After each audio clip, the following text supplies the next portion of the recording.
Alright, I think my clock went ahead and decided it was going to go ahead and do it again, so let's bring it on over. Alright, gonna turn the music down just a little. Alright, welcome again to tonight's Scuff. Of course, just as scuffy as normal from the Scuffmeister. As much as I want to say it's going to be shorter, I mean a shorter stream. One of the videos I have chosen tonight is 2 hours and a half long. So. But what I wanted to check out tonight is apparently these pool rooms made by Matt Studios, just because I was still in the mindset of liminal spaces from last night's stream. And then I wanted to see Nexpo's take on the Gemini home entertainment stuff. And like I said, that's going to be a long one, but it should be fun to sit through. Again, I like the analog horrors, and I like the spooks. Spooks are always fun. So let's just go ahead and get dived in on this stuff. Goodbye, Robot Man. Okay. Poolrooms, the mall, level 37.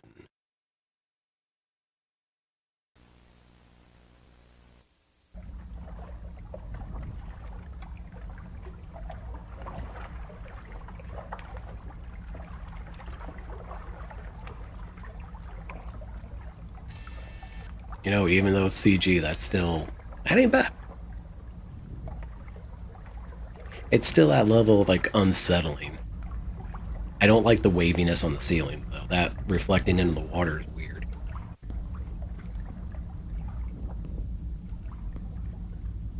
Climbed up?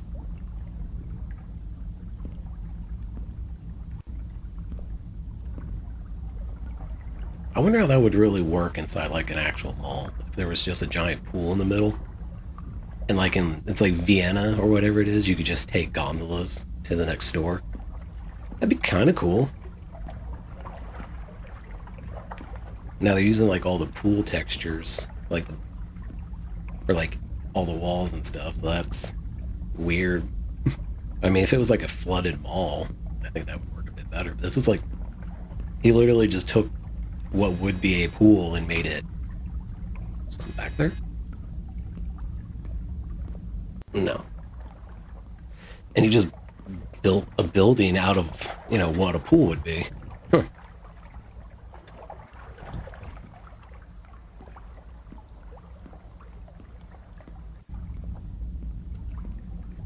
I want to say point the camera up, but I'm just as guilty as that. What? There's always freaking holes everywhere.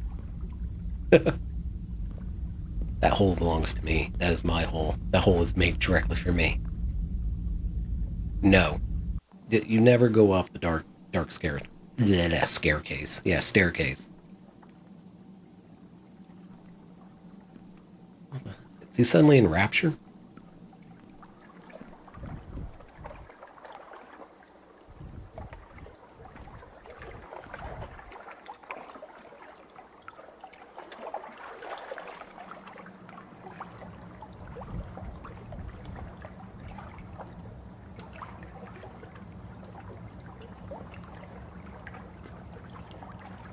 I keep squinting trying to see, and that's making my avatar close his eyes.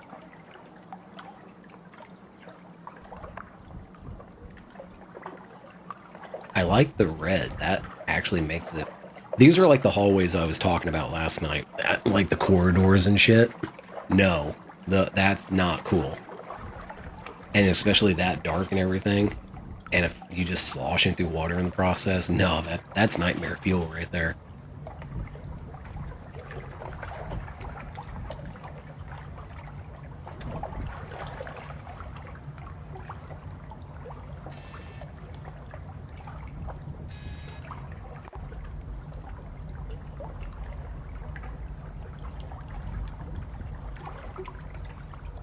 The reflections are really nice. I do like the reflections on everything.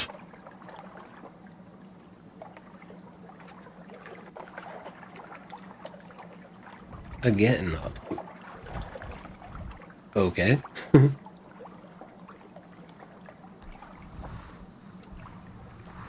Just go, just, this hole is mine. This is where I belong.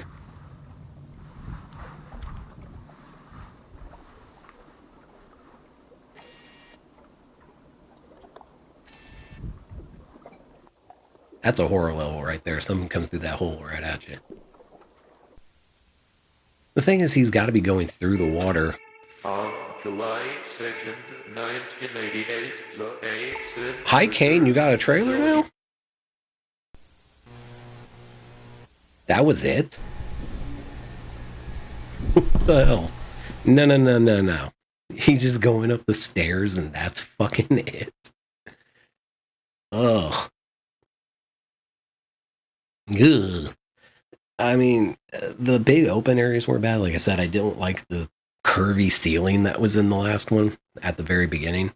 The rest of it wasn't too bad until he got into like those red corridors. That just reminds me of where I used to work. And no, that's just, it's too claustrophobic. And you just never, I hate corners. Just anything could be around a corner, and that always gets me. Like, I like scary movies, I like all that kind of stuff, but I hate jump scares. And I know I'm weird. I like haunted houses and stuff, which is nothing but, you know, jump scare central. But I don't know. It's like the whole reason I can't play like the Five Nights at Freddy's games or anything. And a lot of other horror games. I don't like jump scares. But I can take like gore doesn't bother me. It's just the loud, sudden, you know, fuck you that happens. Alright, don't get lost. Exploration 2. What does that say? Major something group? Zone 8? Go away. Look at the sign. Or don't.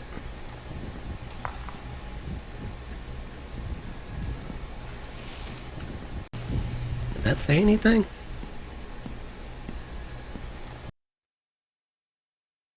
Whoops. That wasn't what I wanted. I think it's just gibberish. No. What is that? Flash something. Please place ID tag in rack below before departing on expeditions. And there's 2 IDs there, I guess, and that's what it is. 17 and whatever that is. So does that mean people are already in there? Expeditions? Okay, so this is more like the back rooms itself.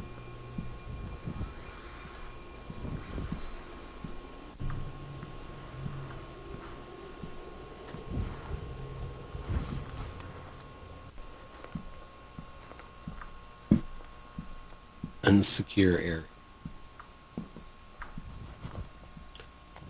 Okay. Even hospitals and everything, they know they need to use like different color lines to get you around places. Why have all these black and the same? It's like, okay, I know it's going to lead me somewhere, but where's it leading me?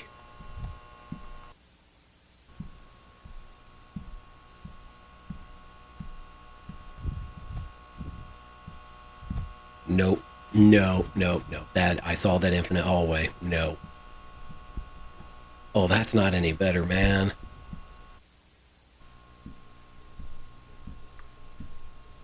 What the? Yes, friend, just go through this little hole in the wall. You'll be safe here. And the lines just end.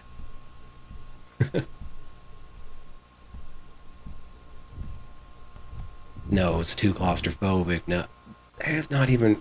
You only have one little. No, You're gonna do it, aren't you? Oh. Why are people in these halls so dumb? Hey, wait, was that it? Studio to help you write better lyrics this time, right? Yeah. Yeah, I'll be right on that. Go away. Okay, I was gonna say that shouldn't have been it. That was real quick for a trailer, though, or whatever. Okay, put him back in pool room? What?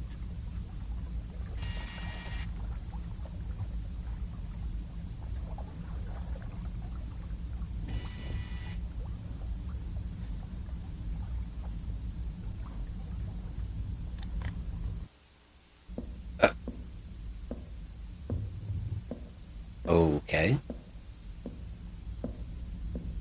I like the rounding of the top of the triangle. I don't know why I'm pointing so much. uh.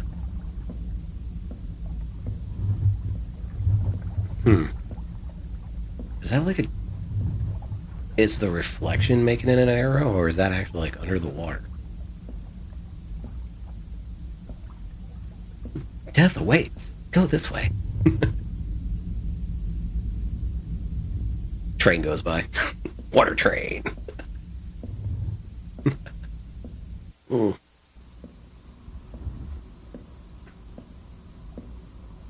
Or triangles.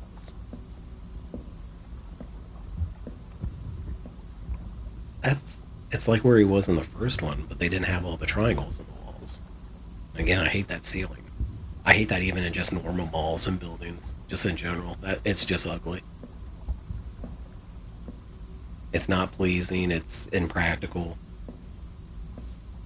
But it's very 80s.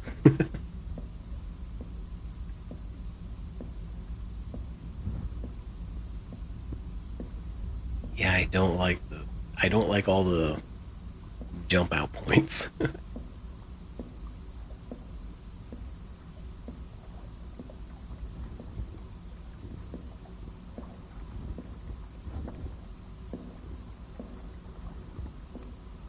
Okay. I like the fact you can use like the pool ladder, pool steps to get yourself in and out. That's convenient. Literally pool steps. Dude, if you go down that, you are gonna slip and fall and Peter Griffin your way out of existence. Oh, bullshit. Not even one slip. Not even a... This is not to OSHA code. Not even one handrail is on that steps. Ooh.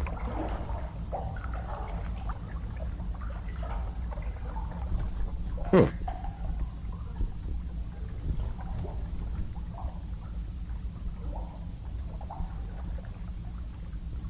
I think that would be more unsettling if you had like that tetraphobia or whatever it is, the fear of like those weird patterns like on lotus flowers.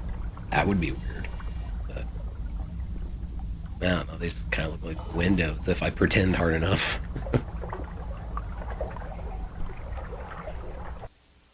Not even a flashlight. You don't even have like a light. You're zooming in and out. Like we can hear the mechanical zoom. They're telling me there's not a light on this camera. What?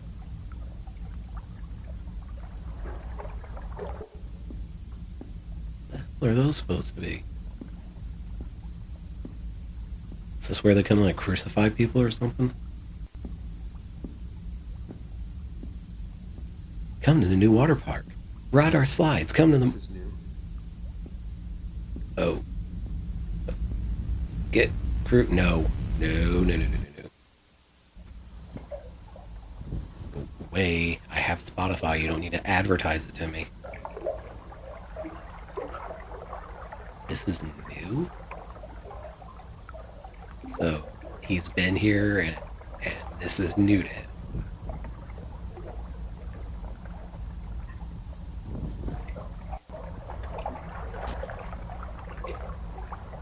No glitchies. No glitchies.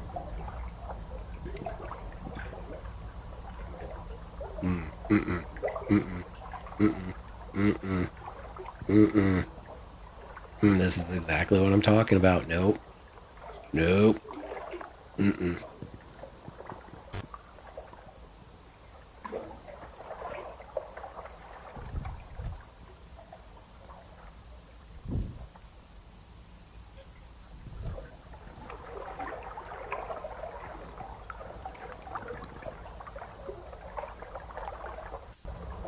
Nah, dude, you dead.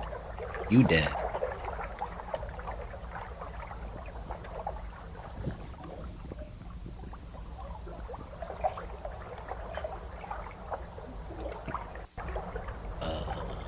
This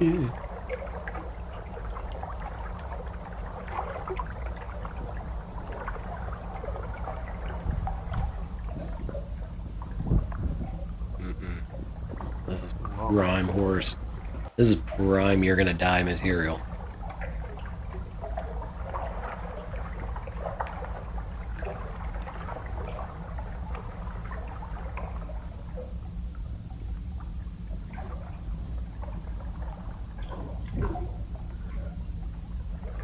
Wait.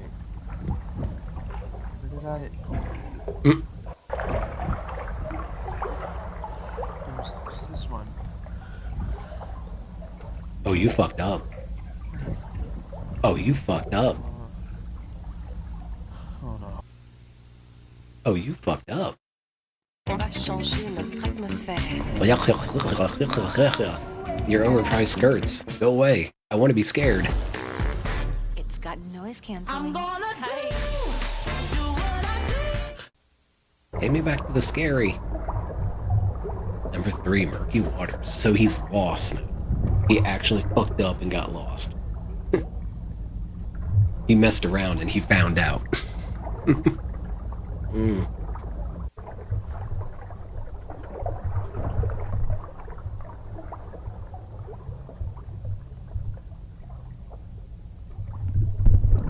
No.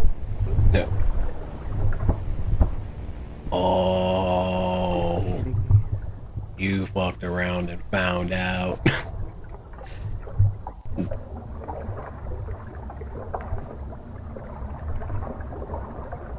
It can change while you're in it. That's messed up.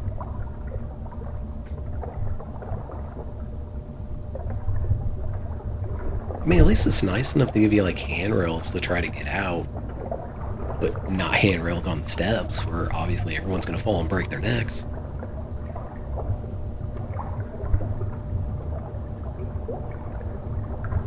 There's gotta be so much mold damage in this, even though it's like it's trying to tile up, like it's got the pool motif, but right here where I don't know if that's just wallpaper or what, but that's gotta be molded to all hell. Curtains? Like these steps, that looks like cloth or something on there. It's gotta be moldy. Like humid as shit. Unless this place has central air in it.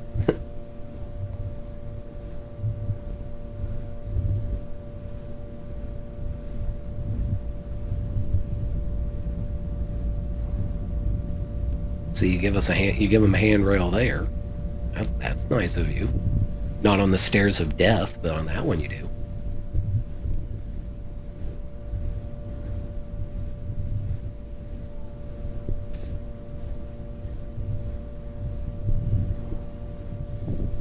It just goes up.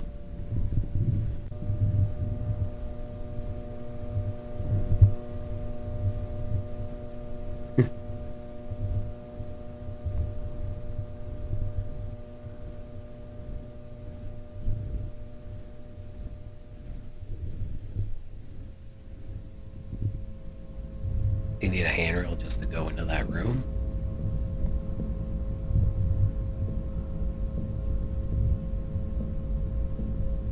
Okay, just if I was just at a regular pool and the lighting was like that, that would already be enough to make me not want to be there. Like if I went to the Y or something and the lights were just like half out, not really super bright enough that you can really see the water real well, that would be enough. I'd be like, I don't think I'm swimming today. I think I'm gonna stay on dry land and I'm gonna do something else.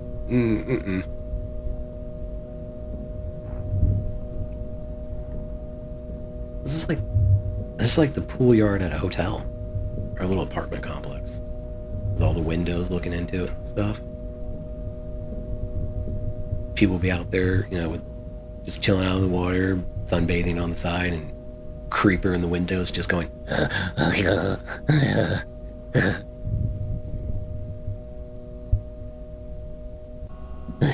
Miss Johnson's out there. She needs lotion. Maybe I'll go out and help her. Son. Oh, I don't like it. No.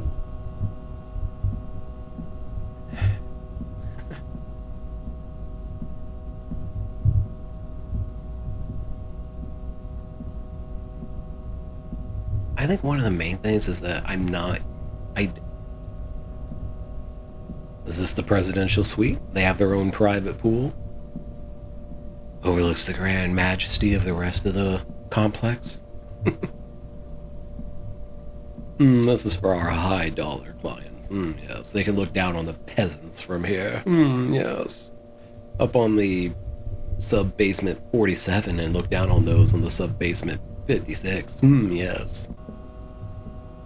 But yeah, I think one of the things I don't like the most is the ceiling is so low. Usually with like indoor pools, you've still got a ceiling way the hell up there, and it's because of the, you know, moisture and stuff in the air. They're trying to suck it out and stuff. You don't have it way down because that's how you get, you know, moisture damage and stuff. Yet this is just right there. You can stand in the water and reach up and touch the ceiling. It's like, no.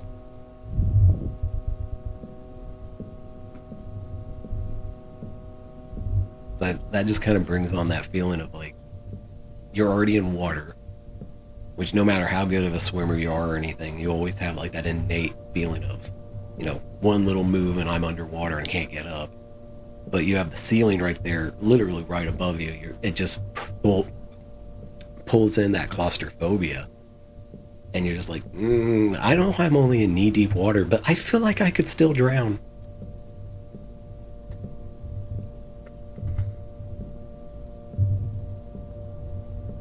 Oh, we found the lounge area. This is even more than VIP pool. They got chairs and a hole. That way you can Sparta kick the pour down into the hole. You make less than 50,000 in a year? Get the fuck out. Oh boy. What? Is this like where the kids go to swim to their death now? Yep, it is. This is where you take your children, where they can learn how to swim until they don't come up from air anymore. And that's where you can watch the bubble stop. Fun for the whole family.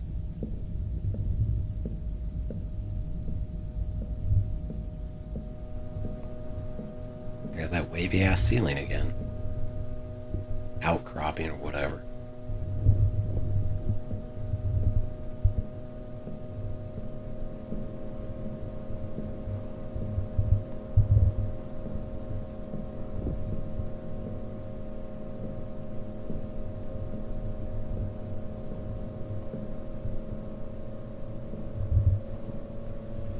Oh no, you don't put carpet as soon as you're going out of the pool. No, you never do that. You always have enough distance where people can drip dry enough. And then you have all the signs up saying dry your fucking feet before you go into the room, damn it. We don't want to have to replace the carpet every fucking year because nobody dries their goddamn feet before they go to their room. The fuck?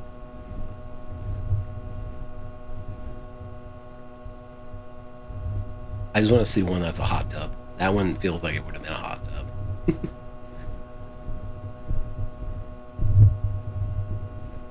It's already bad enough you got carpet around the water. That would be the... We purposely mold the carpet up just so it can be replaced every 60 days.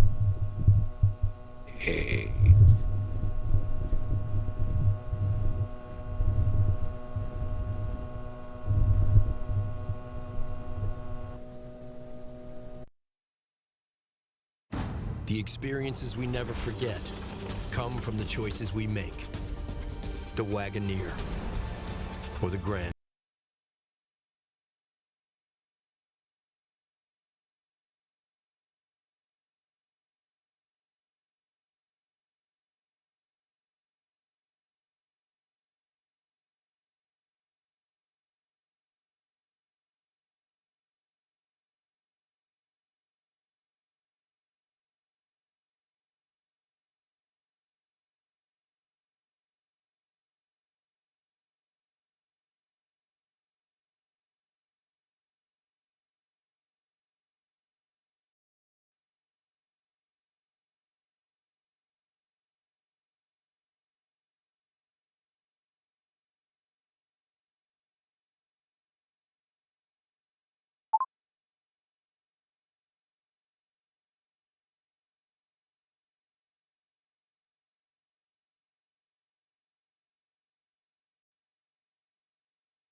Hello.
Hello? Hello? Hello? Hello?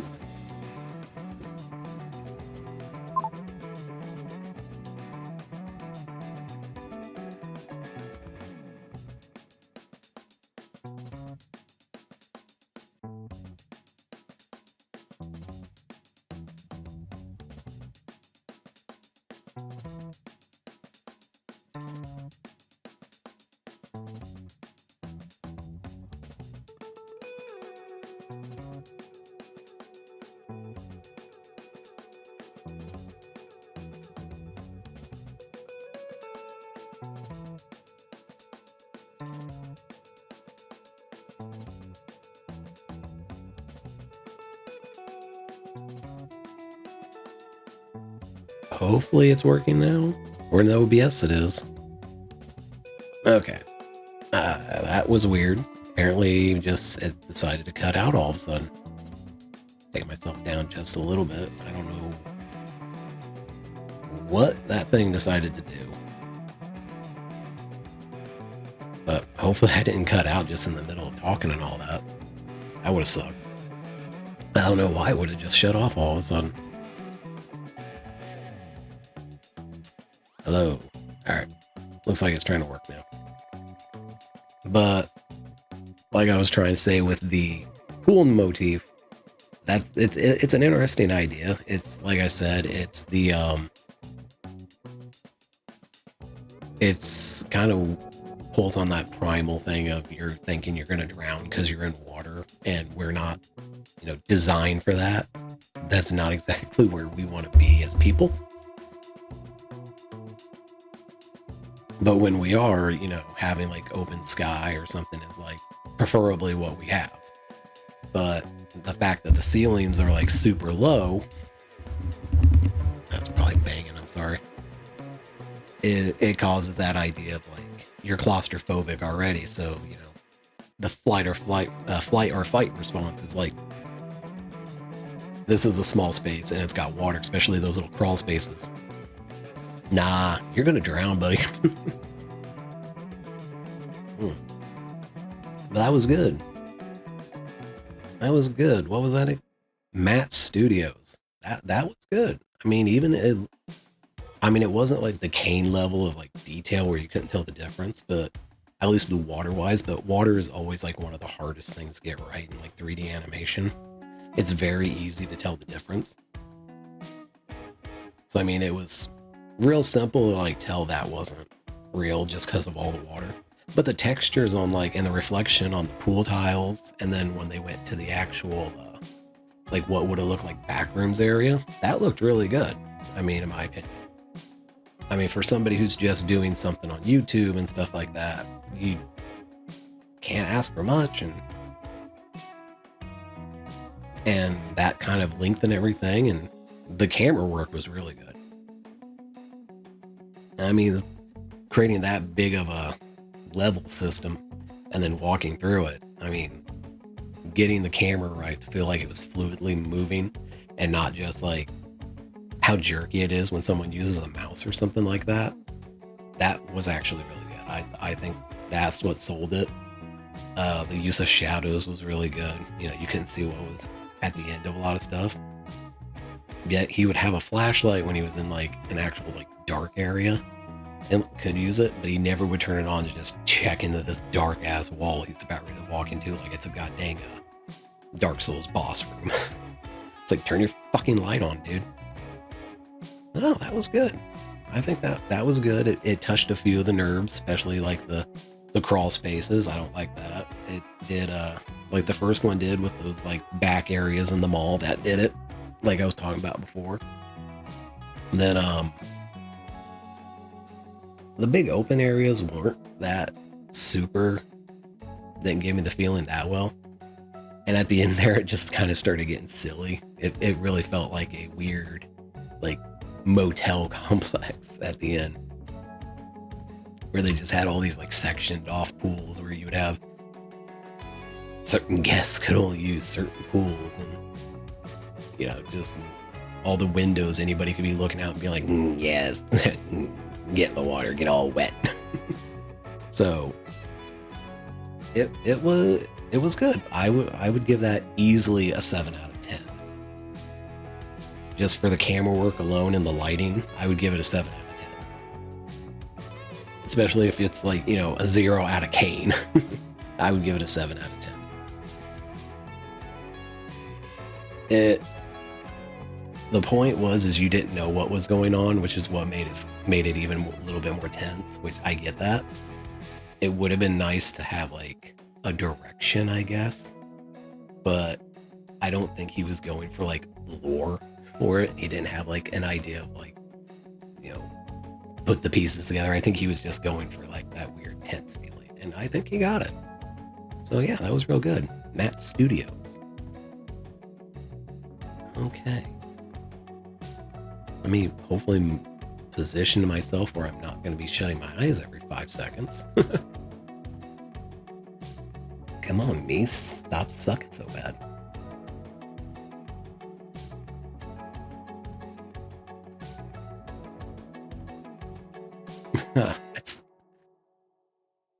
Instead of being an envy demon, I look like I'm freaking high all the time.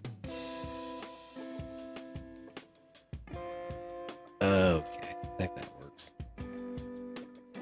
Okay, I think I'm going to go ahead and take an actual bathroom break this time and come back in about 2 minutes, and then we'll start on the Gemini home entertainment and figure out how we're all going to die from, I'm guessing, an alien invasion. Like, again, I don't know a lot going into this. I've seen some of the videos. I've seen like bits and pieces, I would say Matt's videos, Matt Pat's, but he goes in the detail with things, but I think I come out with more questions than answers. That's why I like when Nagoon and I like Nexpo, they go hard into it, which I think would be interesting to see Matt do something like that. Do a just straight up 2.5 hour video instead of just, you know, riding the algorithm and making everything only 15 minutes and coming out with another one. You know, I think if he had a second channel, that would be great. Or fourth channel, that would work pretty well. So, okay, I'm going to be taking a quick 2-minute break, go to the bathroom, and then we'll get into this. All right.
Okay.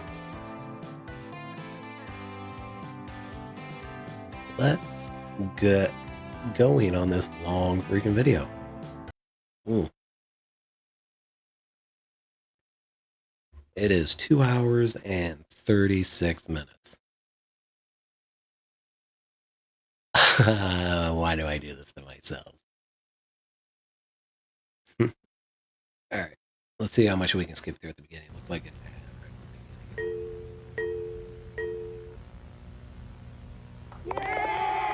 Yay! Why are we yaying? Go buy his shit. I'm like, whoa.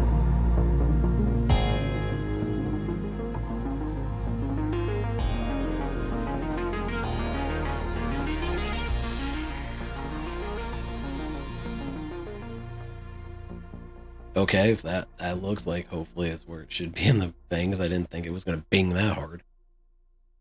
You go, dude. I discovered a series in the realm of Local 58. I love his voice. I've discovered a series in the realm of Local 58.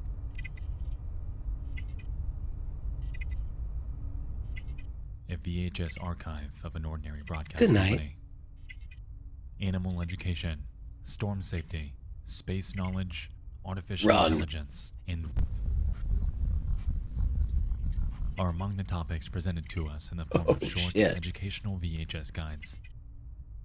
Tonight, we will envelop ourselves within this fantastic educational series. I like that. This is Gemini Home Entertainment.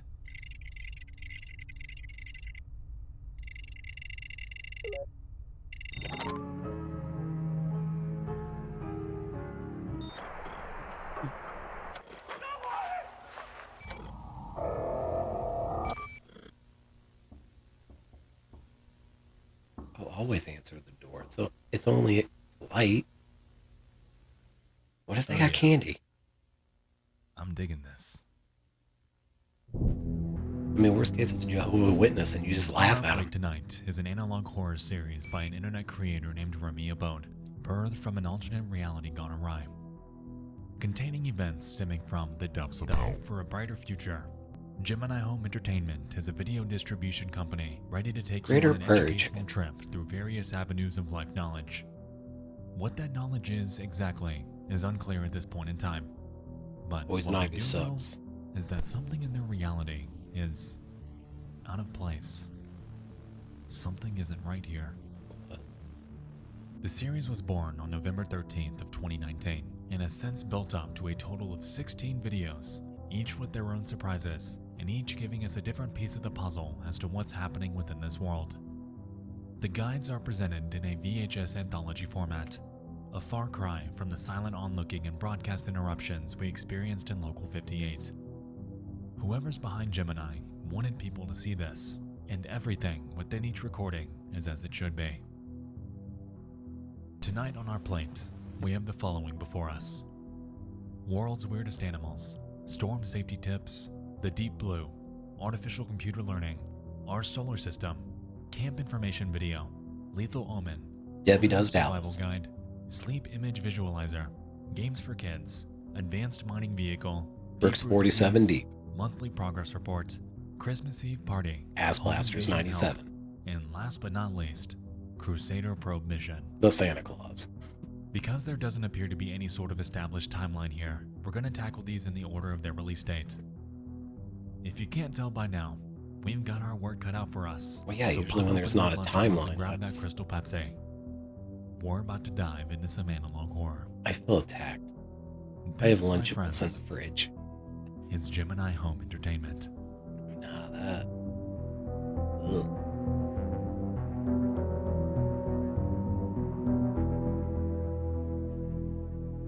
The end of the world.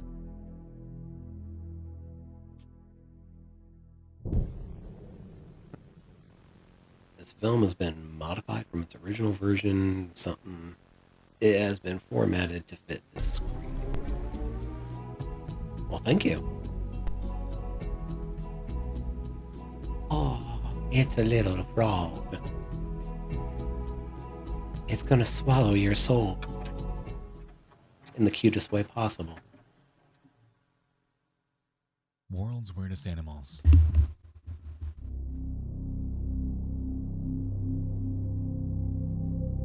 The video Toddlers. opens by showing a strange and wacky wildlife that inhabits various regions of Minnesota, like prairie chickens and burrowing owls. The overall pacing and layout of the video are pretty simple. With the We got names most of the those animals around in being my area. presented alongside We also visual get barn effects, arrows. We got one that all lives over some outside. calm B-roll footage. He is loud as shit. But I love it. He kills all the mice that try to get around. Like, they still get in every so often, but he gets a lot of them. It's kind of cool to watch him on the cameras. Create large burrows for their nests instead of creating ones in trees. The overall tone changes a bit once we make it to the 3-minute mark. Contrary to the prior animals, the habitat for the one upcoming is denoted as everywhere. Oh, that. And if that weren't The strange Minnesota enough, face is music is non-existent from this point forward, merely leaving us with an ominous dead air.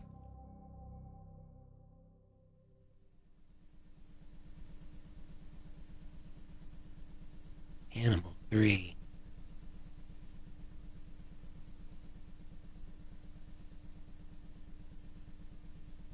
Garfield the cat.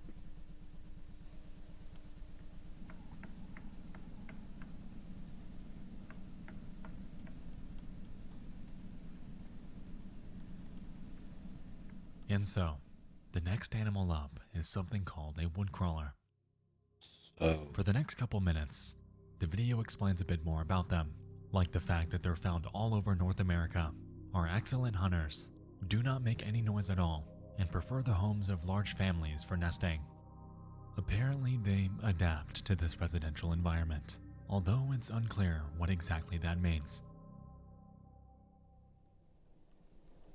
you will hear screaming. As a parent, that's an everyday thing. They stole their voices.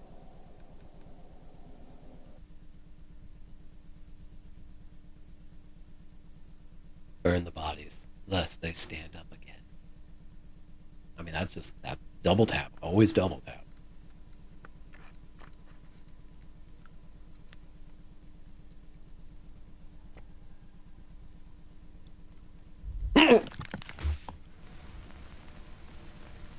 The fuck? Those like giant spider legs? So, right in the middle of episode 1, we get a brief glimpse of what we can assume to be a What? woodcrawler. It appears to be some sort of long-legged creature, and I've got a funny feeling that its actual body is much, much larger than a I human. think I know how they did that. Curiously, the I video don't want also to. I presented don't want to somewhat of a spoil it, but paradox, it's kind of funny claiming now that you will when you hear see it screaming, real quick. but they stole their voices, Okay, when you see it real quick like that, meaning that you will slay. The video also presented much larger than a when you human. see it real quick, it's Curiously, disturbing. But what those are, they're like big cardboard cutouts, and somebody's just behind that wall going. They did it really well, though. I mean, you do that so fast, and that, it's. I mean, it was good. It got me at first. That was weird, but no. Once he slows it down, it's like I see what you did there. Okay. Scared. I'm supposed to be scared. It's supposed to be weird. Don't the laugh. video also presented somewhat of a paradox, claiming that you will hear screaming, but they stole their voices. We gave them paper cuts. Shut up. If we're assuming that the victims of these so-called woodcrawlers are humans, then it leaves us wondering what exactly they're doing to them. Lastly, I find it interesting that this creature was described as nature's mockery, as that term could be interpreted in a couple different ways. Are woodcrawlers ridiculing our entire perception of nature and how life within it functions? Or are they some kind of absurd imitation of human life? I could be way overanalyzing this first part, I mean, but if I'm that's just supposed to curious be why that's there, human, considering how unnatural this creature no. looks. like you do it that quick, that'll get you. Just that back and forth, it made it too obvious. In this next scene, we're outside of that same house at night. It's hard to make out, but we can notice people inside of it this time. And there was Spider-Man? Why?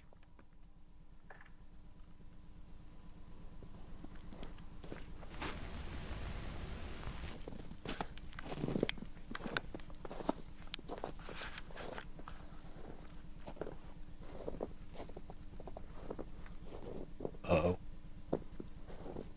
He's almost about ready to assert dominance.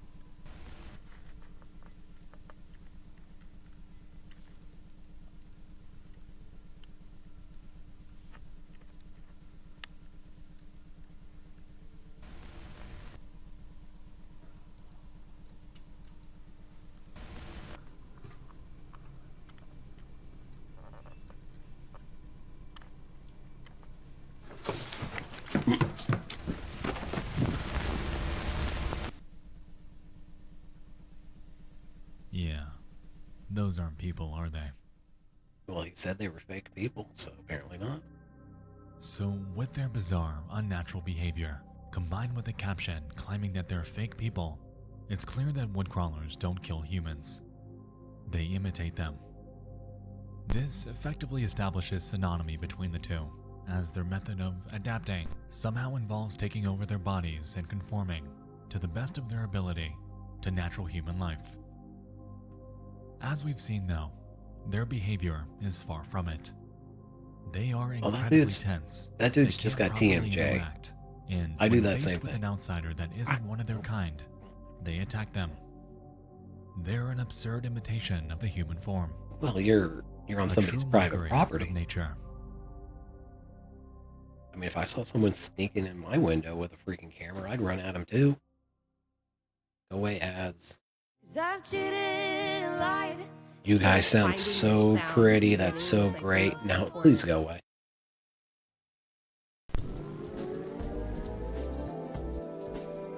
They're just gonna force me to get premium, aren't they?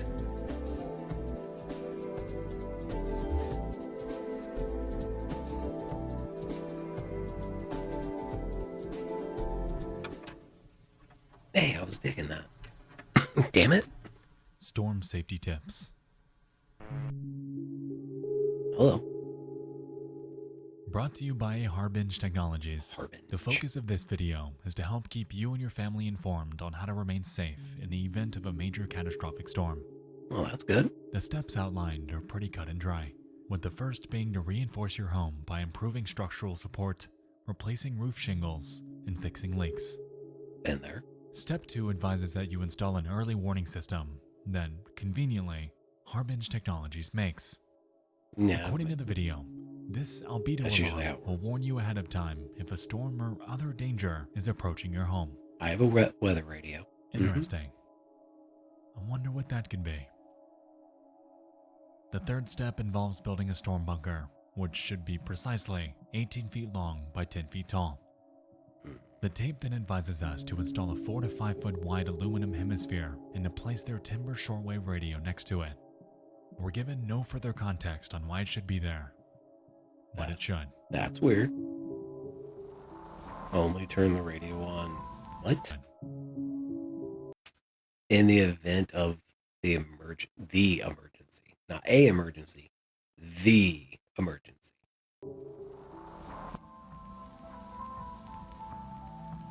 I mean, having like a bunker is always a decent little idea because tornadoes and stuff, but an aluminum hemisphere? That's weird. Quietly take your family to the bunker. This next segment explains what to do during these storms. Your home does not It's belong first to you advised now. to take our family to the bunker, followed by powering I on pay our my timber taxes. radio and remaining calm. Remain calm. Oddly, when these steps are shown, conflicting statements appear below Your each tears one are that filled seem to with add well, nothing yeah. to the table in terms of instruction. So is my ball sweat, your point? Rather, it tends to inflict the viewer with doubt, with claims like, "Your home doesn't belong to you now. Ignore all sound produced by the radio. They're auditory hallucinations." And, "Your tears are filled with salt." That last one's just If we took these statements away, we wouldn't be losing out on anything, which makes me wonder why it's there and who the hell wrote it.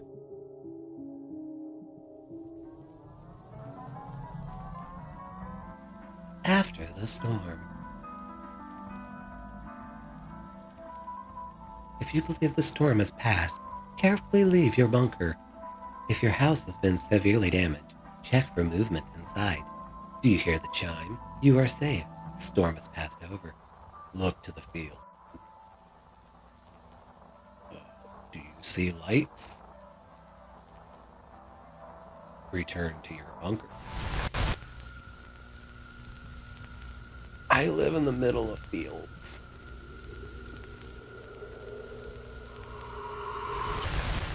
I'm going back to my bunker.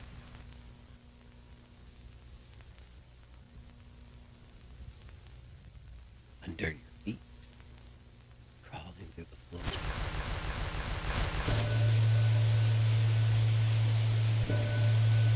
What's that speck?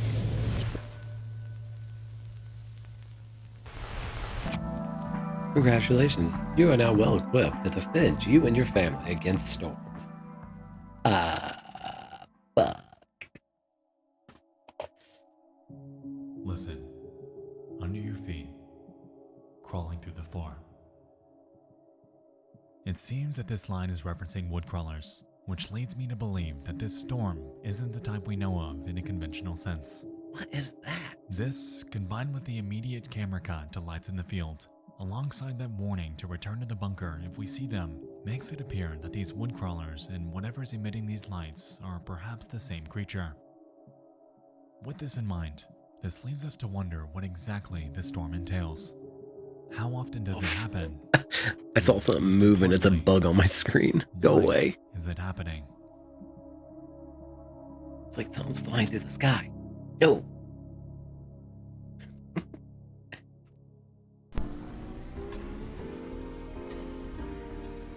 Oh, thank God. I looked up at the OBS and I didn't see anything. I'm like, have I been hiding my screen this whole time?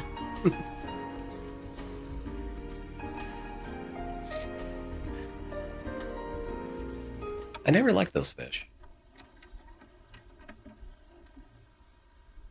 I think there's some for that project I gotta do that right now. I still don't know what kind of fish those are. That's a story for another day. I have a school project I'm working on, and it's automating a aquaponics lab. The deep blue, the ocean, majestic, source of life upon the world. We came from the ocean. We will return to the ocean. Company. The premise of this one is simple. Lighthearted education about various creatures and regions of the deep blue sea.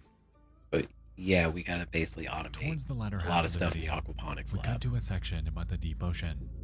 The Marianas Trench is introduced as It's a gonna large foreboding hole cost in the the ocean school floor, $20,000. described as the deepest place on Earth. I made the budget. It's hilarious. Following us, we can observe a cross-section view, introducing an even deeper and more ambiguous region of the ocean called the Demizia Tunnel. And, ominously, the depth here is unknown. Well, I mean, yeah, we don't. If there's something lower than the Mariana Trench, I mean, that's the lowest point we've measured, I think. Then, yeah, if something's lower, we don't know how far it goes.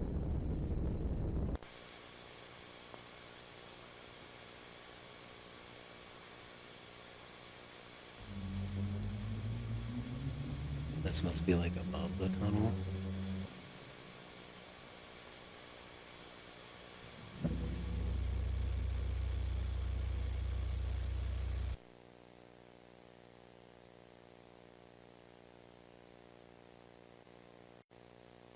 Okay. Nothing can live inside the Mariana Trench. Yeah, 'cause the pressure will crush anything that's in there.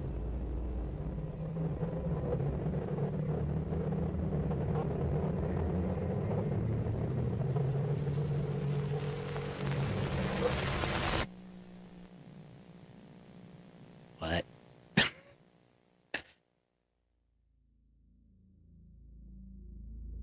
Nothing can live inside the Marianas Trench. The same, however, can be said about the Demizia Tunnel. Taking what we know so far about wood crawlers, how they were introduced, and It's- the connection to them. Is in it like a storm safety jellyfish? tips, I'm led to believe that this creature is perhaps a full body shot of one of them. With this, we become aware of their ability to exist on land, underground, and beneath the extreme pressure of the ocean floor, But cementing them as a highly resilient creature that haven't we humans, by proven all if you accounts, take a fish that's need used to to that stay kind of away pressure, or anything that's used to that kind of pressure, when we bring it up to the surface, it'll explode because of the extreme pressure change?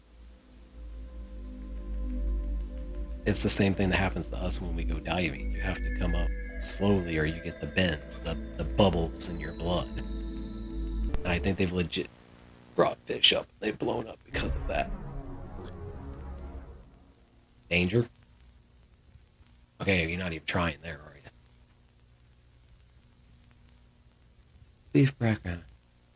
For the past 4 regular years. computing, huh? Okay. Good, you called it out right off the bat, thank you. This next entry involves a new state-of-the-art These AI methods tech have led to showcase. produce the overview world's most explains that it's been advanced in development artificial for about 4 intelligence to years date. and is already highly advanced. Curiously, this is the only tape so far to start off with absolutely no music, which I found notable considering that in each video so far, the music stops when an ominous revelation is about to happen. So, The AI showcase is laid out in the form of short stories.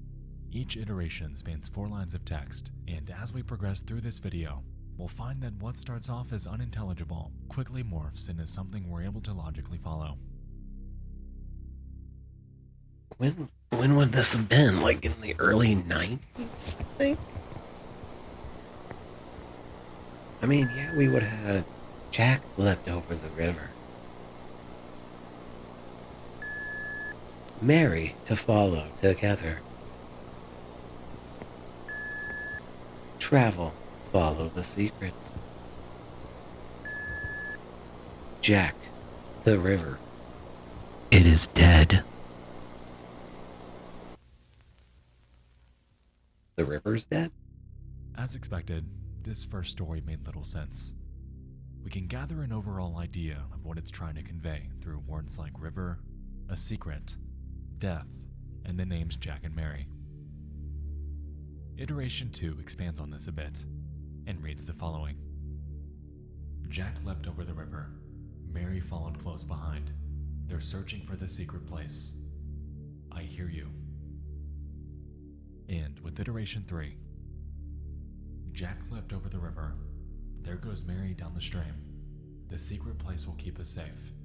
The river flows, but not with water.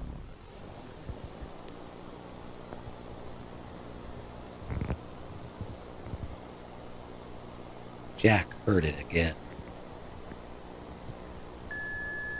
There is a voice from space. Jack, do you see me?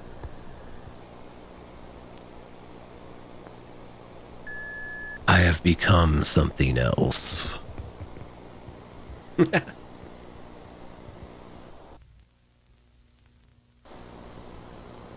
really should get my voice changer. Listen to the silver box. The stars are moving. Do you see the hungry eye? Here I am. Ugh. What?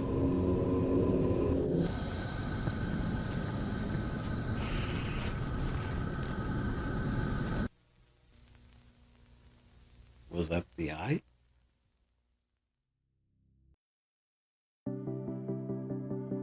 Oh, hey, look, it's stuff related to what I do. Yay! Go away, please. Alright, so that was a lot to take in. Those Really? last 2 iterations diverted pretty heavily from the original story, formulating a narrative with tons of clues to pick apart. The story here surrounds 2 people named Jack and Mary.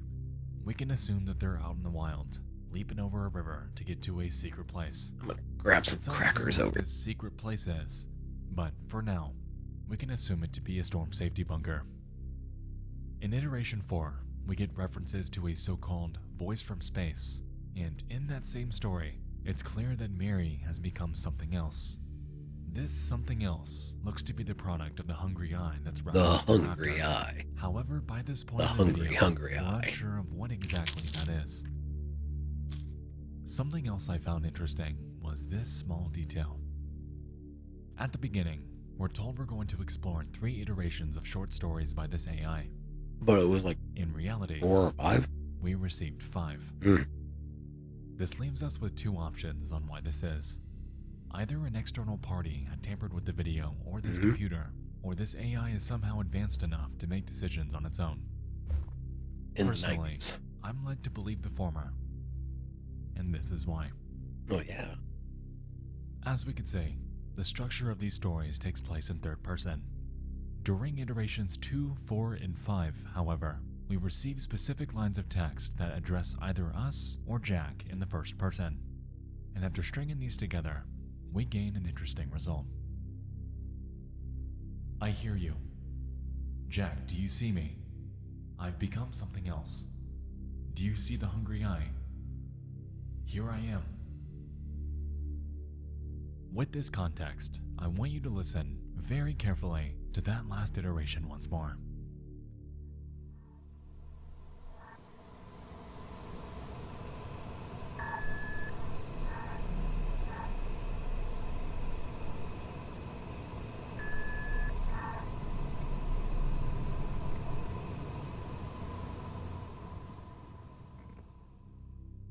There is some sort of voice coming through the broadcast.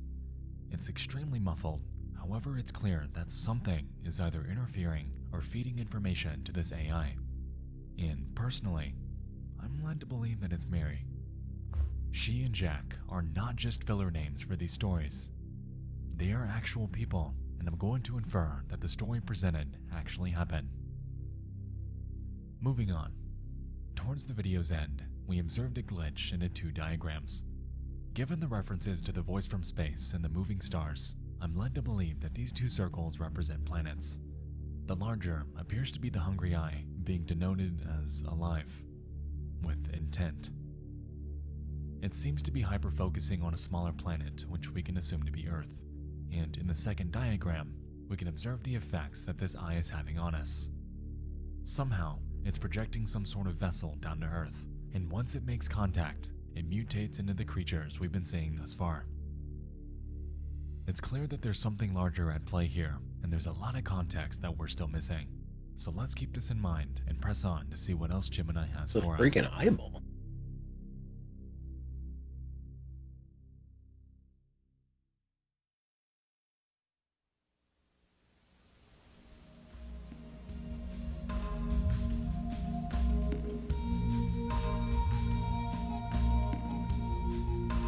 Our solar system. Such a wonderful place.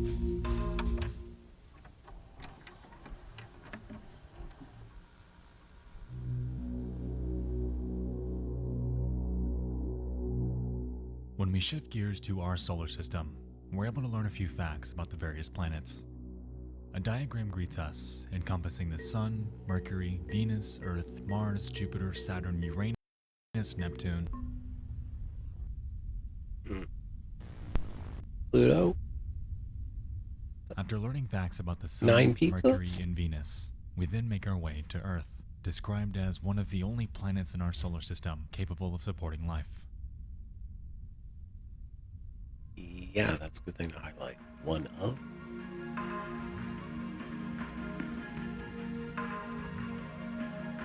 It's a miracle we can all fit. Called the Red Planet, Mars is mostly barren desert world. Pieces of Mars have fallen to the Earth in the form of meteorites. As a gas giant, Jupiter has no Upon solid making surface. our way to Jupiter, the video highlights its big red spot. It claims that it's not an eye. It is an open wound. What? We then observe Saturn. The outer portion of its ring is absent, and it's denoted as something called the Gateway.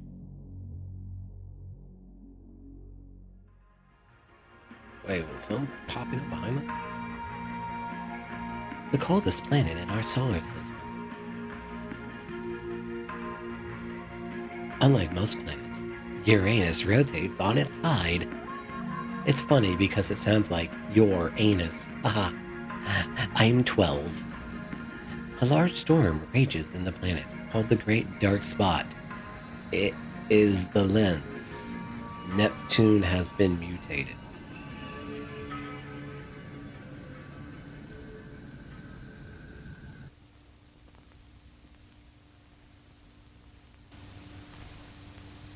How do you mutate a planet? The iris.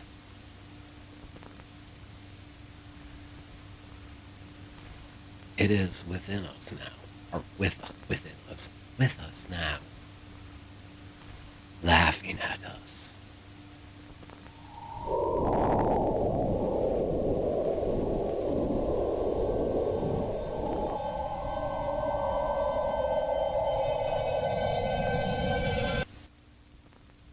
I don't think planets are supposed to do that. Behold.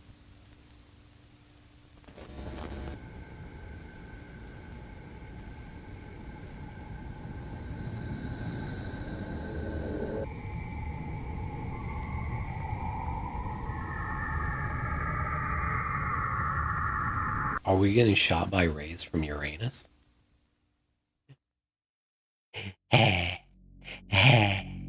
made a joke. It was bad. The iris I is apologize. new. It's with us now, laughing at us. So no It's Pluto? clear that the overarching threat is not that of woodcrawlers, but the iris, which has somehow caused neighboring Neptune to mutate. What exactly that means at this point in time is unclear, but if I were to guess, it could be some sort of breeding ground for the creatures it emits by solar storm. Due to its presence, other planets like Jupiter and Saturn are beginning to suffer from the effects of its influence. And given the story so far, it's safe to conject that its next target is Earth. It's always Earth. Usually we bring it on ourselves.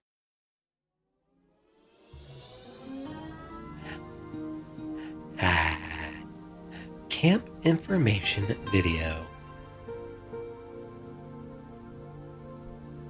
Summer camp? Yeah. Moonlight Acres Family Camp. Established 1930. Come visit Moonlight Acres Family Camp. Since our founding, Moonlight Acres has been devoted to family and creating memories. Our campground is as pristine and beautiful as ever, a relic from the past. Tape 6 changes gears a bit. Here, Buildings we're remain introduced to a untouched. freshly reopened campground called Moonlight Acres, a serene getaway that's completely isolated from outside civilization. The tape showcases its many accommodations and activities, including hiking trails, archery, canoeing, and their flagship Lights in the Sky event, which is oddly denoted as a harvest. Afterwards, we're able to catch a glimpse of their various structures. Among these are burrow-free family cabins, kids' cabins, and even their original rustic cabins for those feeling a bit more outdoorsy. Each of these are beautifully decorated to ensure your stay is as cozy as possible, and you can rest easy knowing that they have alarms in place in case a sudden storm takes place. Just be absolutely, positively sure not to...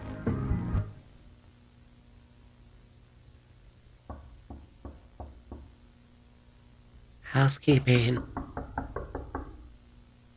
Do not answer the knocking door. Do not answer the knocking at the door. Yet they have kids' cabins. Kids are going to answer the door. Kids are stupid. This is coming from a guy with a 4-year-old. Kids are dumb. We've all been there. Kids are dumb. They're going to answer that door every time. Around 3 minutes into the video, we're introduced to the mythology behind Moonlight Acres. Allegedly back in the 1930s, strange, well-dressed men would visit the campground, asking to enter the admin's cabin every single night for years. Apparently one night, a deal was made with them and they left, never to be seen again. Following this, we get a mention of skinwalkers that were allegedly sighted during the same time period. Ooh, skinwalker. For those unaware, skinwalkers are a type of shape-shifting humanoid creature that's able to inhabit the form of any animal they desire. It's It's unclear if they're referencing Indian? the same type of skinwalker Indian mythology, I don't know Gemini which Home Entertainment. But with what we know about woodcrawlers and how they function, I definitely see some overlap. It's Indian. Sorry, Native American. And skinwalkers. It's the people who founded this country, not us, the original people. It's their mythos. I don't think either way I'm some racist. Damn it. Canceled.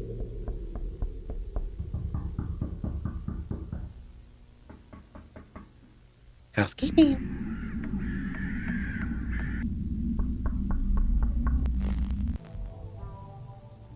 Vessels.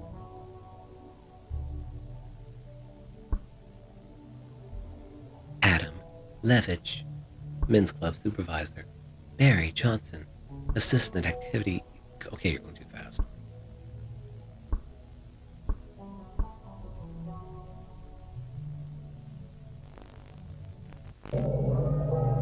Oh.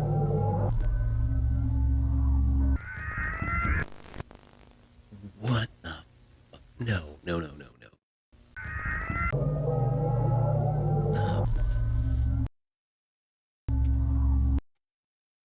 Does it got whiskers? The fuck?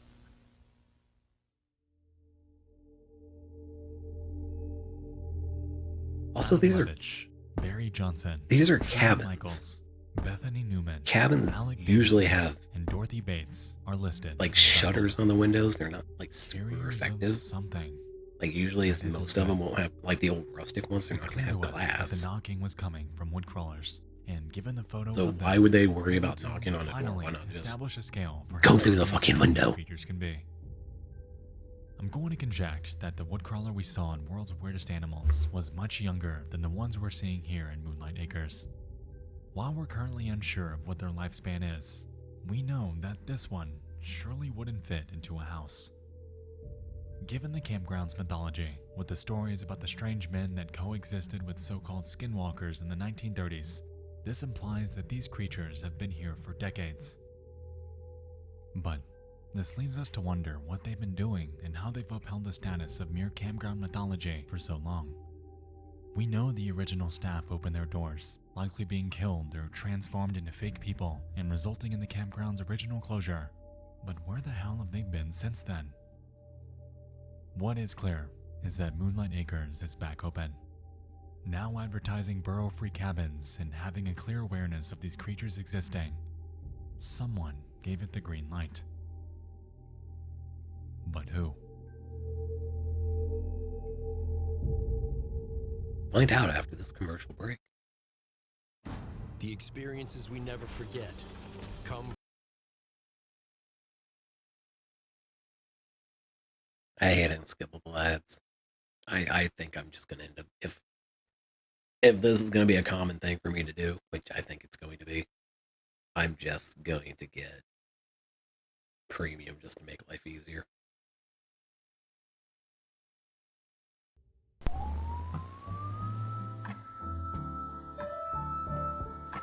I think it's like $20. I can afford that. What's a bobcat? Wilderness survival guide. What's... You got a bird. Oh, they're friends. It's just playing, right? Yeah. Wilderness Survival Guide. Ah. In this Jack book, Wild. a man named Jack Wild Wilderness survival about guide. wildlife Then you have like the from a cat or something. and familiar. The video opens Jack and informing Mary, us about right? various safety measures to take place when out in the wild. We learn which equipment to bring and are then presented with various natural hazards to be aware of, That's like good stuff. thorns, ditches, various animals, and and what to do if we ever come face to face with the bear. Do not run. Slowly back away, keeping your eyes on the animal. If the animal displays aggression, raise your voice and speak sternly. Keep backing away until you are out of view of the animal. That's with black bears, right? Once out of... Hi. There's our skinwalker. So we now know that woodcrawlers can not only kill and inhabit the bodies of humans, But yeah, black bears are the animals ones that too. you get big and rawr at, right? And grizzlies, Grizzlies, you look down with numerous and flora slowly and their back impacts away. on humans. because they're Among these are I think that's poison the ivy, case. which causes rashes, itching, It's that or it's swelling, the other and way blisters. around. Water hemlock, which causes trembling, convulsions, respiratory failure, and death. Oh yeah. And lastly, something called nature's mockery. Not the woodcrawler description we saw earlier, but the actual, proper nature's mockery. Its effects on humans encompass hallucinations, sudden muscular paralysis, body disfigurement, and flesh decay. That's a fucking In other face. words, something that can latch onto you, That's a fucking something that can break you, face. deforming you into a being hardly resembling that of a human. That's the human right But, there. That's a hey. fucking face. At least it won't kill you. Well, that's a plus.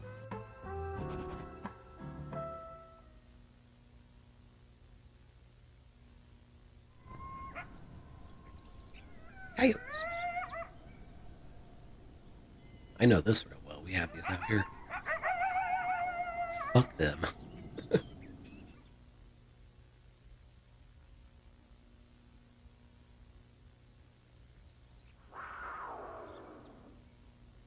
Hoover. Bobcats are worse. They sound like women screaming. But no, if I heard that, no, I'm staying inside too.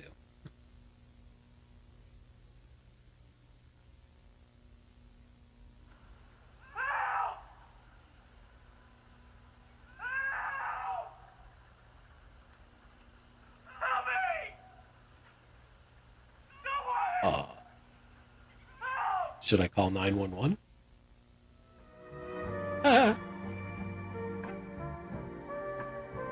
If you hear any of these sounds, leave the area immediately.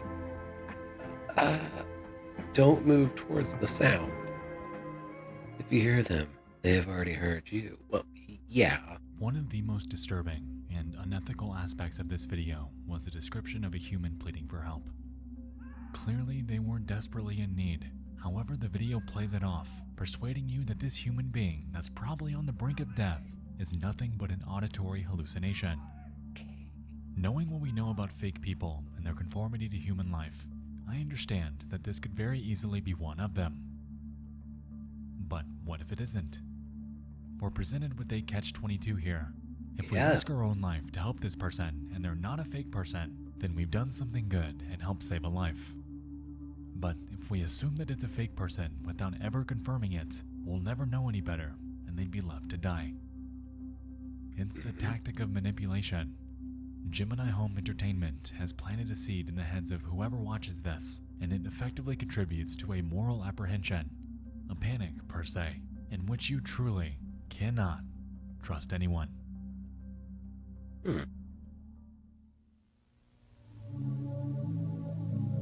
Building a campfire.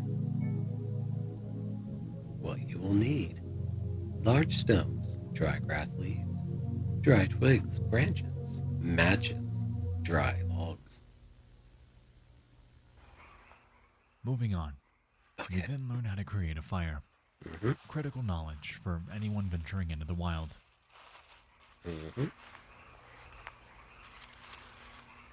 I've never really done the stone thing, but I mean, it makes sense. If your fire fails to start, though, Jack Wilder advises to Follow the lights.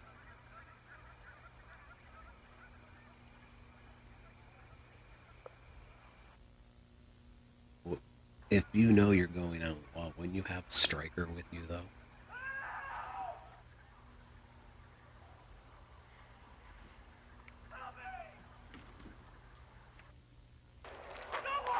Opulent striker.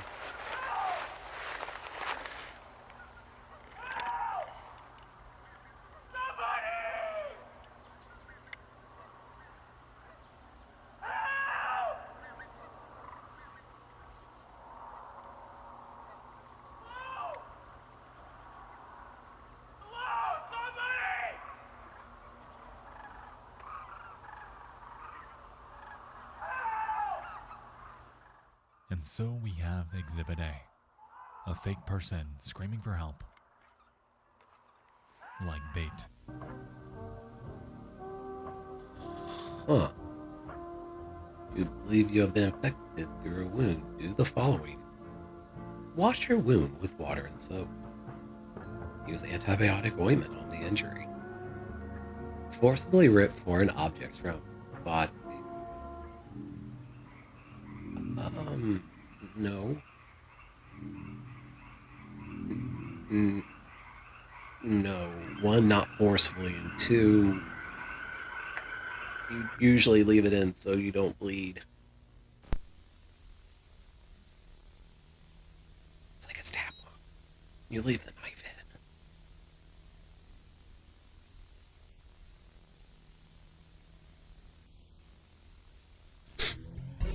What?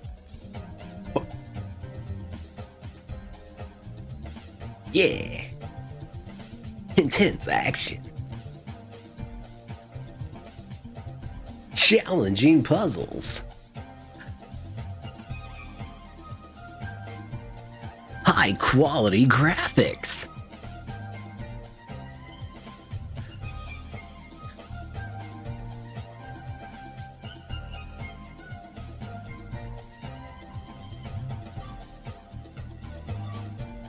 Lethal Omen, $29.99. Available for... It's for that fucking computer, of course.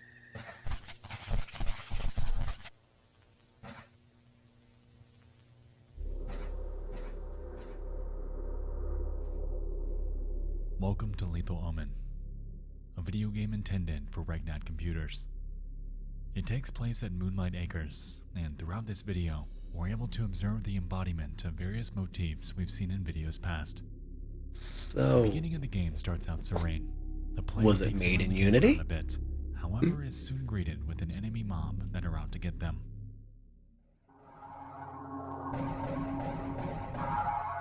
Are they wearing fatigues?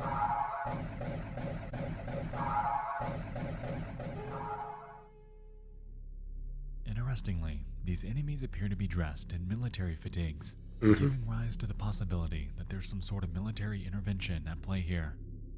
It should be noted that there have been absolutely zero references to government involvement thus far. However, given the circumstances, it would make sense. Keep this in mind. We'll come back to it. Okay. Anyway, a few moments later, we encounter what seems to be a fake person. And afterwards, the campground alarm begins blaring. The game tells us to run.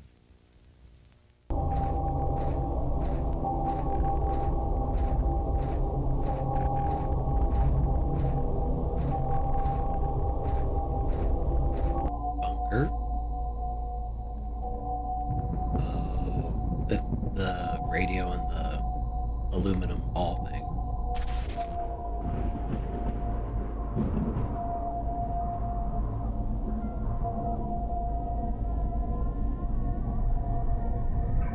Oh. Oh, no.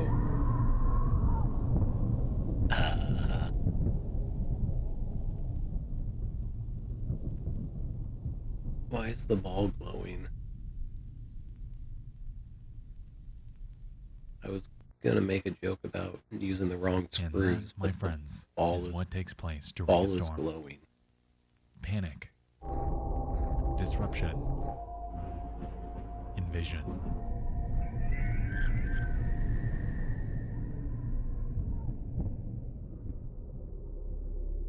It appears to me that the basement we sought refuge in followed every single protocol that Harbinge outlined back in Storm Safety Tips. The dome was there and the radio was on, but that didn't stop them. Like breaking through cardboard, a woodcrawler was able to breach their advertised fortress of refuge with ease, which leaves me curious if Harbinge made their guide in good faith. If we can recall, there was a double purpose to their video. Not only were they giving advice, but they were also selling products, like the timber radio and the albedo alarm. From an outside perspective, they appear to be capitalizing on mass panic to reap profits. Although the point is merely conjecture, since, for all we know, they too may be oblivious to the inefficacy of their products. The blind leading the blind, per se.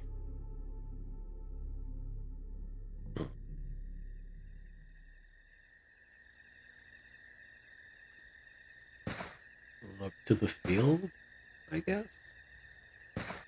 Something about lights?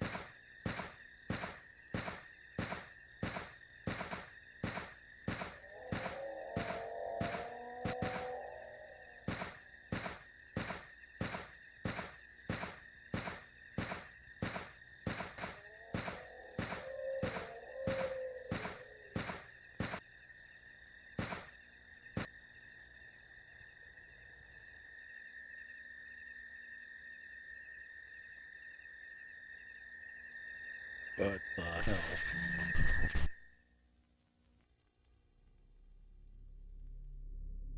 Alright, I know this is a video game, but if the iris can move around the solar system at will, coming within a critical distance from Earth, then yeah, there's a problem.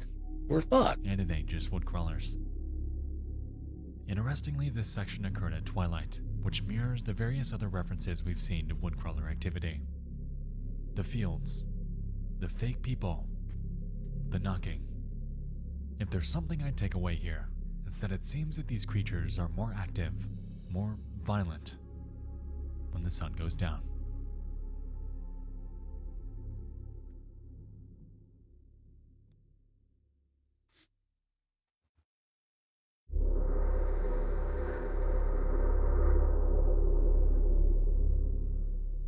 Oh yeah, I forgot to mention, you can actually play this. Lethal Omen is a game chock full of secrets. You can spend a solid hour exploring Moonlight Acres, discovering its hidden lore, and unlocking each of the 5 endings awaiting you. I'm going to go over them now, so if you'd like to play this for yourself and keep things unspoiled, I'll give you 10 seconds to skip forward to this timestamp.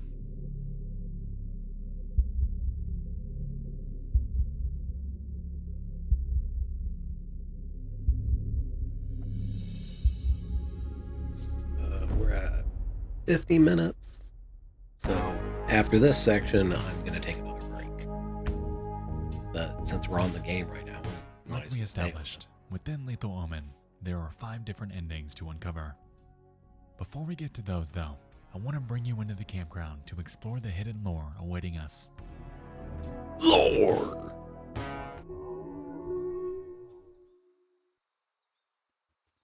We begin the game next to a highway outside of Moonlight Acres. Both ends of the road are blocked off. However, we can observe 2 cars nearby. With a gun. One out in this field, and another resembling a police car. We're tasked with collecting 3 keys, and after doing so, we're then granted access to the campground. Since you have the gun, I would assume you must be a this cop. bulletin board. It contains 2 notes and 2 strange images that are hard to make out. The first note informs us of the Lights in the Sky event taking place tonight at 9:30 p.m., and the second informs us to bring our so-called SIV. Moving inward, we're then greeted with 6 cabins. A sieve? In the first, we can observe headphones, a shortwave radio, a TV, and a Gemini home entertainment VHS tape.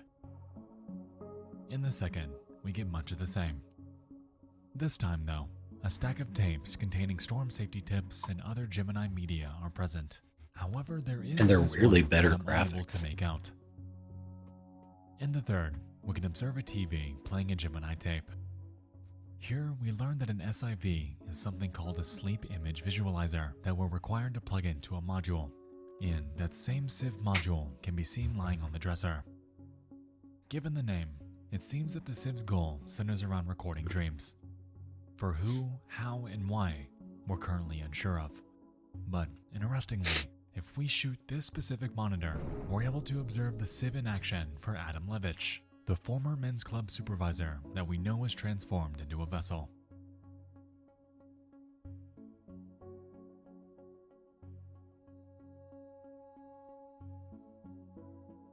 In cabin 4, we can see that things are a bit messier. On the TV once more is that Civ tutorial, and scattered across the room are numerous Civs and headphones, along with the tape labeled Albedo Alarm Settings Video. Moving on to cabin 5, we can observe a huge mess. There isn't much to this one besides this Civ on the ground.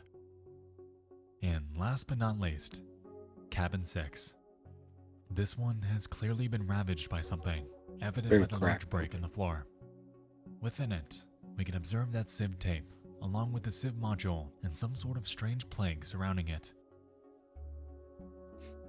And a Minecraft Upon block. making our way back outside into the archery area, we're greeted with 7 targets, along with our first enemy encounter.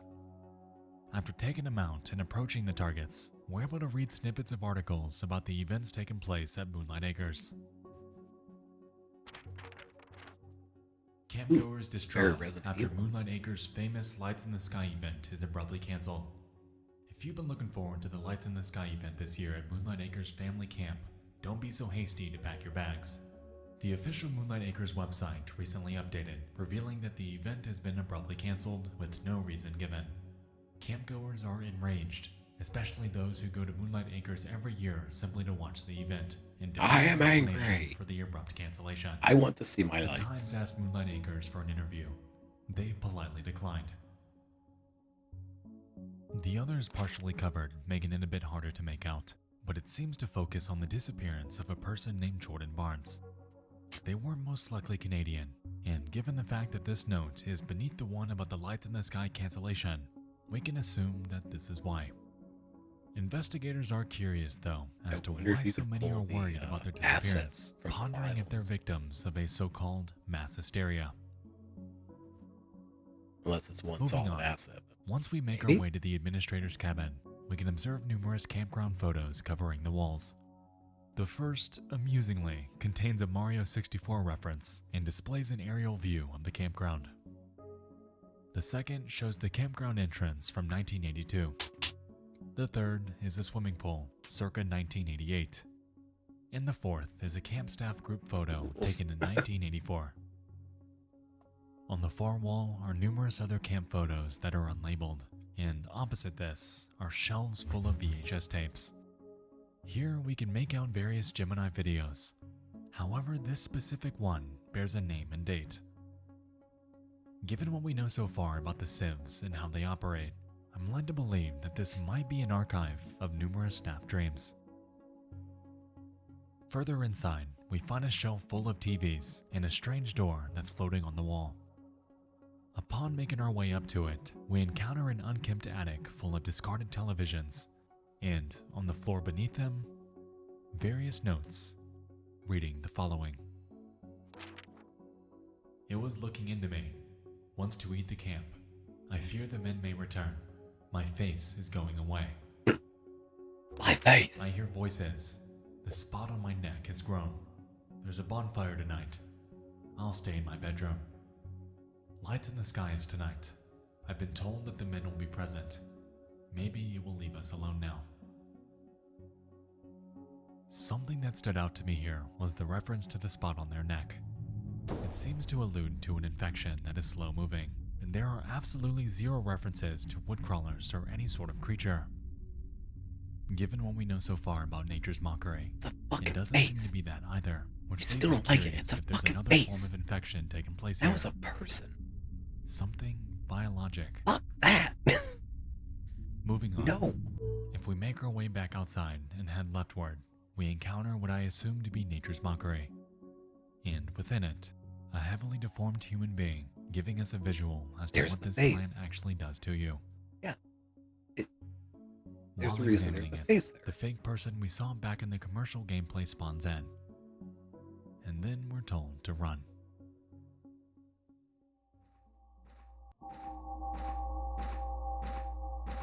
And so, like we saw earlier, we make our way back to the bunker, and from here, everything plays out as shown before. Just mutating into something like that. and still being alive. That's freaky. I mean, shit.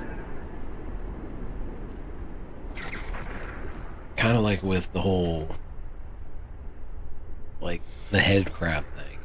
Like, still conscious and just in pain the entire time.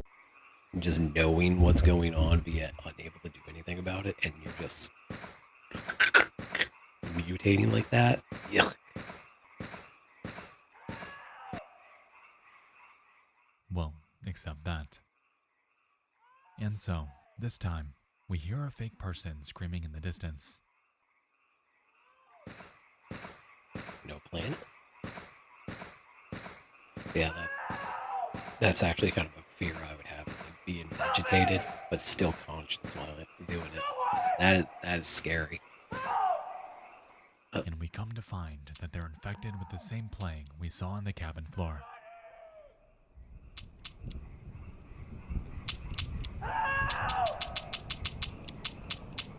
And you just happen to be out of bullets.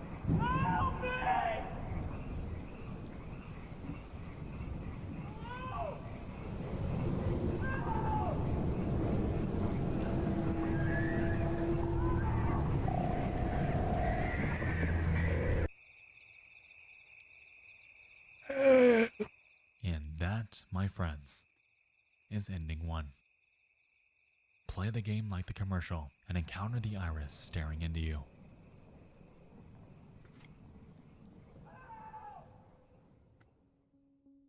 From here, we're going to explore the other 4 endings. Clearly, Lethal Omen's lore is gargantuan, leaving us with tons of questions that we're currently unable to answer. I'm curious what else there is to find though, so let's head back in to uncover it. Apparently after this commercial break. You probably know Vistaprint for business cards, but did you know we also print that, and that, and that? Go away.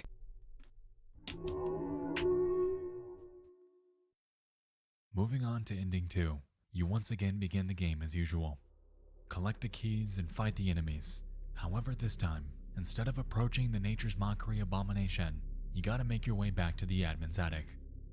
Once you're inside and turn around to exit though, you're greeted with a strange mannequin that tracks your every move.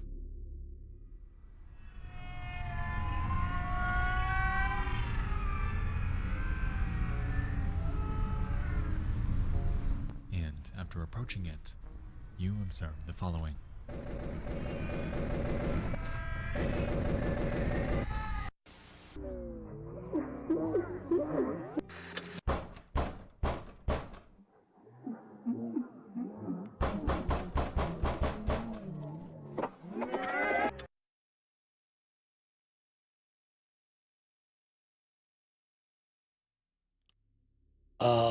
To unlock ending 3, you need to collect the keys, kill the enemies, and approach Nature's Mockery. This time, instead of making your way to the cabin or bunker, you're required to pass through this secret entrance to the family cabin area to claim this hidden key that's also covered in that plague. After obtaining it, you make your way back to the front, where you'll find this target that you've got to shoot. And after doing so and heading to the highway the campground lies on, you encounter an abandoned police car before the following plays out.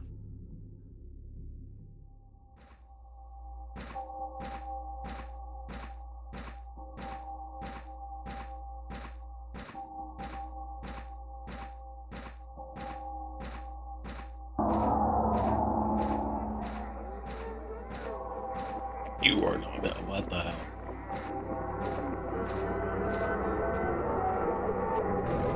Profit?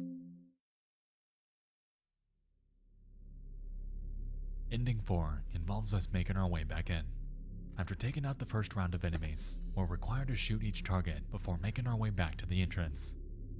Curiously, we then find an opening in the tree line, and upon exploring it, we encounter a massive, foreboding hole that's also covered in plague. Upon approaching it, we can hear the sounds of creatures in the distance.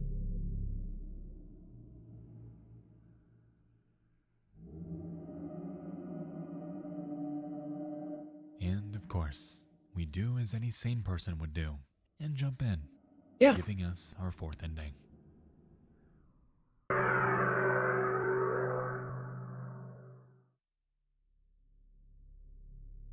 And last but not least, the true ending.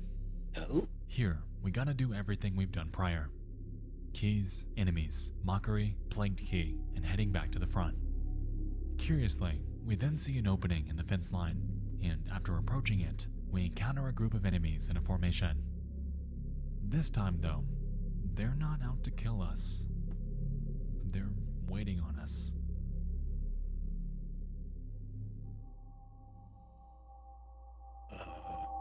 hi.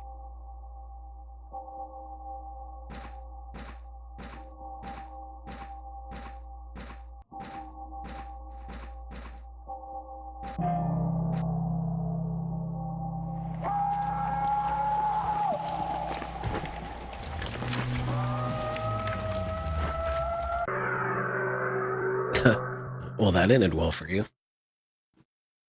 But that isn't everything. The game continues.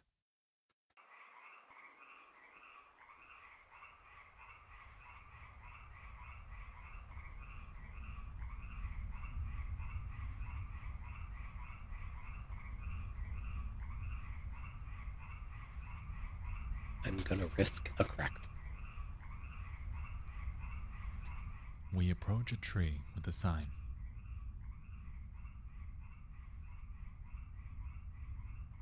Shifting tendons shape anatomy. There are fewer livestock now.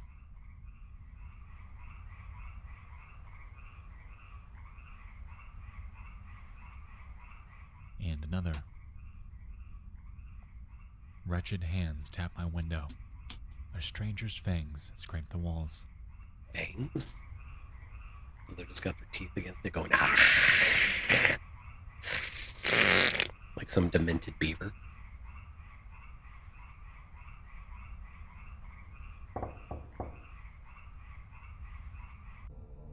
I am the one who knocks. I had to. And another. The floorboards creak while I sleep. Growing cracks leak with red. If my floor started leaking red. Nope. The field has eyes, burning deep. They are becoming restless.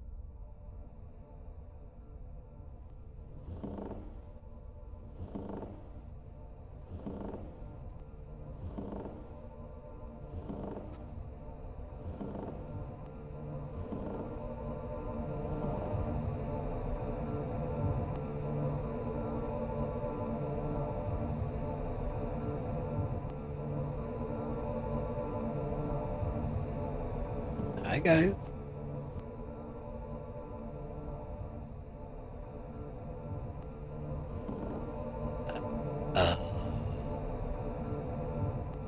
We're the enemy.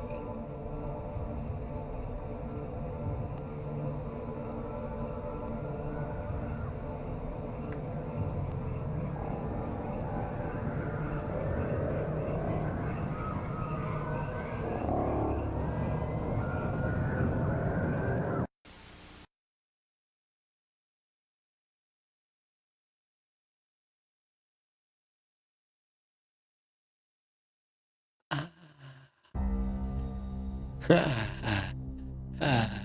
mannequins, the hole, the police car, the ritual, and the iris. There is a ton to unpack within Lethal Omen, and the beauty of it is that when presented in a video game format, you're left to encounter these on your own. What? So let's recap. Please. The role of the mannequins seen in the attic ending is currently unclear. It's important to note that they appear to have a much higher polygon count than anything else found in Lethal Omen, but aside from that, hardly any context is given regarding their existence. If I had to guess, I'd say that they represent the strange men that the camp admin referenced in their note. If we can recall, right after reading it is when we encounter them for the very first time, leading to a potential connection between the two. However, this is hitherto unconfirmed. Moving on to the hole, this appears to be the byproduct of woodcrawlers, their breadcrumb trail as they breach the confines of Earth. It's currently unclear what exactly that plague is, but perhaps we'll find our answers in later uploads. The police car seems to represent a victim.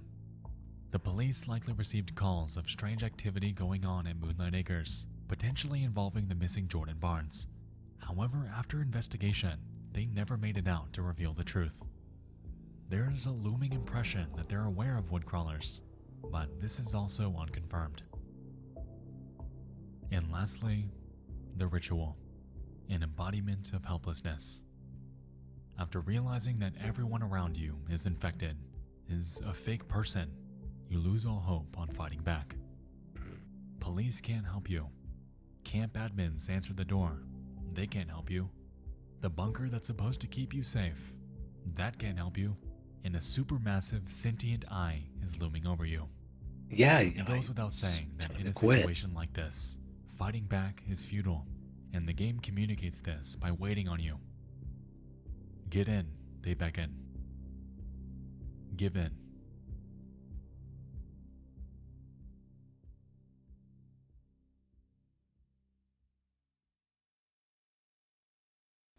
We'll return after these messages.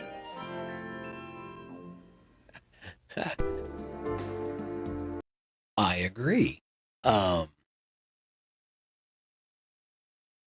That's little less than halfway. That's an hour and 8 out of 236. I'm gonna go take a quick bathroom break. I'm going to probably go take a quick cry because I don't know what the fuck is going on anymore. And yeah, be back at this in a couple minutes. Yeah. Fuck.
I should have turned the music on. I'm sorry.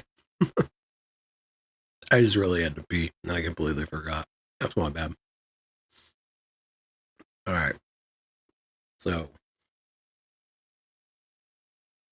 we got people turning into blobs, which is terrifying. We've got big, tentacly eyeball monsters that can get into people's houses through the ground. We have a planet that is trying to kill us. I guess. Jupiter has a wound. Saturn's missing rings. Neptune was fine. Uranus, I think, was the one that was mutated, because you can apparently mutate a planet. There's a AI computer making stories, which are really weird. There's this Jack guy that does wilderness shows. And what the fuck else was there? Oh yeah, there's the Harbinger company that's making the safety equipment that isn't safe. And then whatever this Gemini is that's making all these tapes, which are completely setting people up for failure. I think I'm getting it. I'm not. Alright, let's keep going. He went to a commercial break of his own, I think. Oh, that's clever. You're so oh yeah. Ha, ha, ha, ha. Get it? Yeah, I got it. Like the iris, yeah. You're real fucking. Oh, and you put a low with an eyeball in it. Oh. Every Friday? Yeah, that's adorable. Expo. You fucking goddamn motherfucker, son of coming out with the goddamn eye jokes and everything. Really?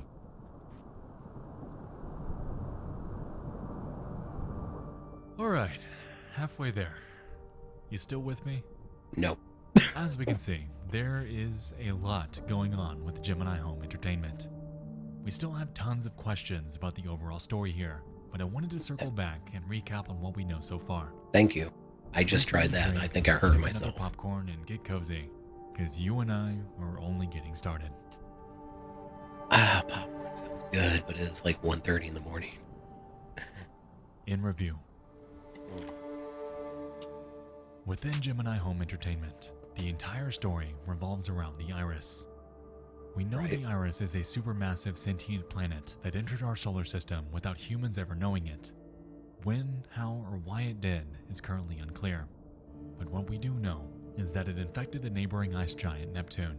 Okay, Neptune's something that is Iris is alive. a lens. Neptune has become somewhat of a minion to the Iris. A vessel, or lens, that it uses to emit solar storms targeting Earth. Okay, maybe Uranus is a diagram from artificial computer learning. We can infer that within these solar storms are embryos and seeds that mutate into woodcrawlers in nature's mockery upon landing on Earth. The Iris's next target for mutation. So it's back home. It's coming on us. Woodcrawlers are humans, but we know that they're able to inhabit the bodies of animals as well. Thanks, Neptune. Woodcrawlers are highly resilient and clever, given their ability to imitate humankind, although it's still unclear what exactly they do to achieve this. On top of woodcrawlers, nature's mockery is introduced as the major flora to steer clear from, and its method of infection appears to be via direct contact. I don't Somehow, like that. At an unknown speed, this plant paralyzes and disfigures whatever it comes into contact with, leaving the victim in a vegetative state forever. At this point, we're currently unsure if nature's mockery eventually kills you. But even if it did, that's not much better. Within the camp information video, we catch wind of the mythology behind a campground called Moonlight Acres. Given that the strange knocking men existed at the same time as the so-called skinwalkers in the 1930s, I'm led to assume that this campground was among the very first establishments to encounter the effects of the Iris. This explains why every single original staff member died. Well, except the admin. They weren't listed. This point leads us to Lethal Omen, an archaic video game that cements the time period for Gemini somewhere in the 1990s. To me, the game seems to place us into the shoes of that admin, taking us through their final minutes within their desolate campground. The various endings seem to be symbolic of the many ways they could have died, but that true ending, the hopeless suicide and transformation, that is the one that killed them. I'll give him that one with it being Lastly, an admin we just have two because characters, they knew where the Jack fucker Wilder was. and Mary. But Admittedly, I Mary's don't know, it background still has feels been weird. I think that would have been the elusive. cop. We can assume that she mutated But I into a guess woodcrawler it's somehow, just up and to have you. also made the tenuous assumption that she's trying to communicate to Jack through the Regnat computers. Regarding Jack, he's a recurring character throughout Gemini Home Entertainment. So these things can talk Obvious through a computer. references are made in the wilderness and AI videos. They're And just there given the typing nature away. of his work as a wildlife videographer, it leaves me to wonder if he has more to do with these tapes than they're letting on. If we can recall, World's Weirdest Animals, Storm Safety Tips, and Wilderness Survival Guide all have strikingly similar shots of video.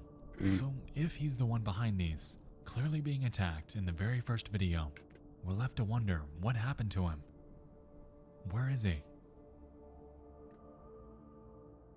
And so, alongside the abstruse nature of Jack's role here, there are still tons of questions left unanswered.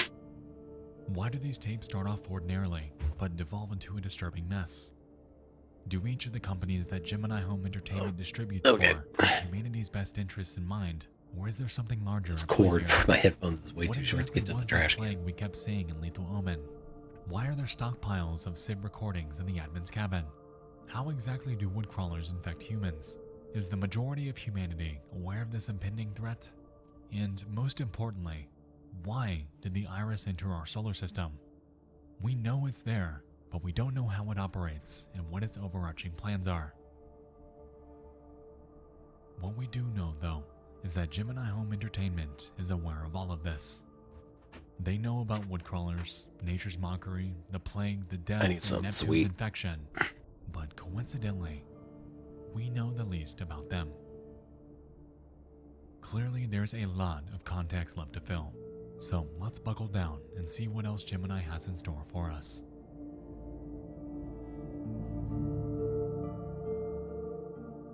I got a big old bag of licorice over here.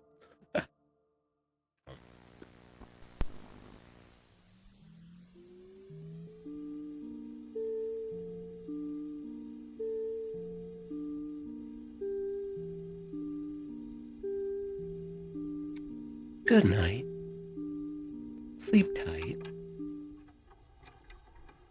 You might wake up Well, tomorrow. well, perfect timing.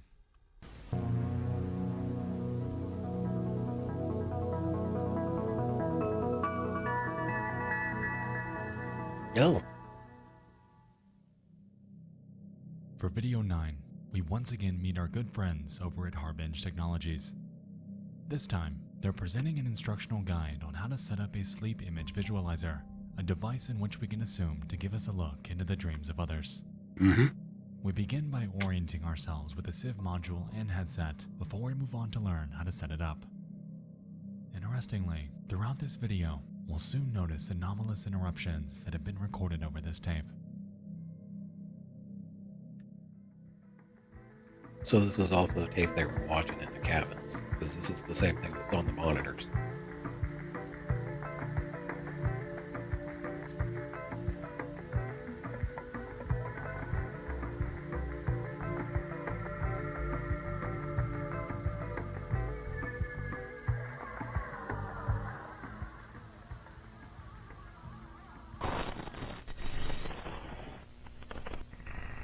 I.V. Jacobs.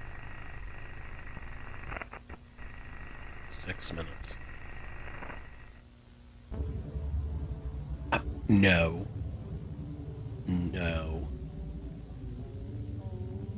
Is that one of those mannequins?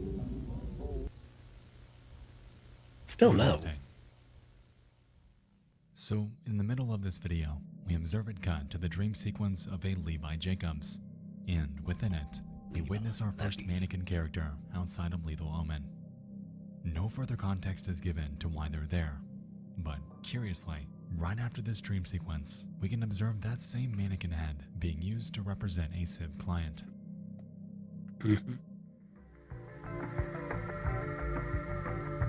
Turn the Civ main modular on and lie in bed. Your Civ will begin recording automatically.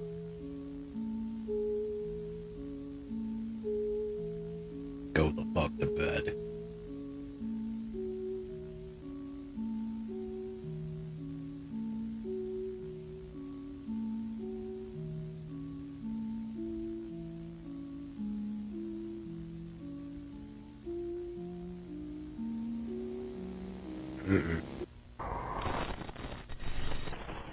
At Drain Gordon. 4 minutes. Okay.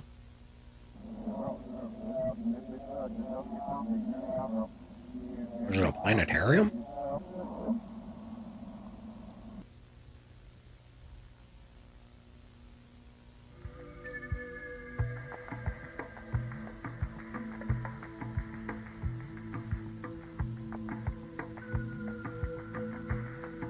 They're illegal property.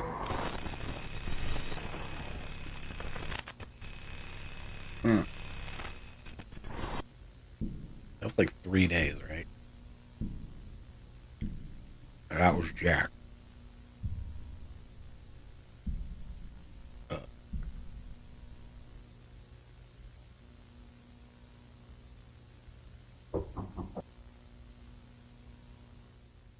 Let's recap real quick.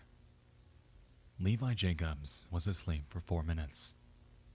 Adrian Gordon was asleep for 4 minutes. 6. Jack Dean, That's 4. however, was asleep for 3 days. I mean, we've all been there, right? Reminder. The sleep image visualizer takes images from your unconscious mind and visualizes them. These images do not represent reality. Dreams cannot tell the future.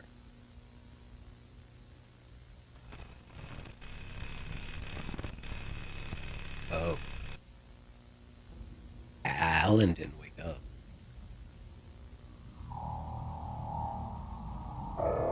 Oh.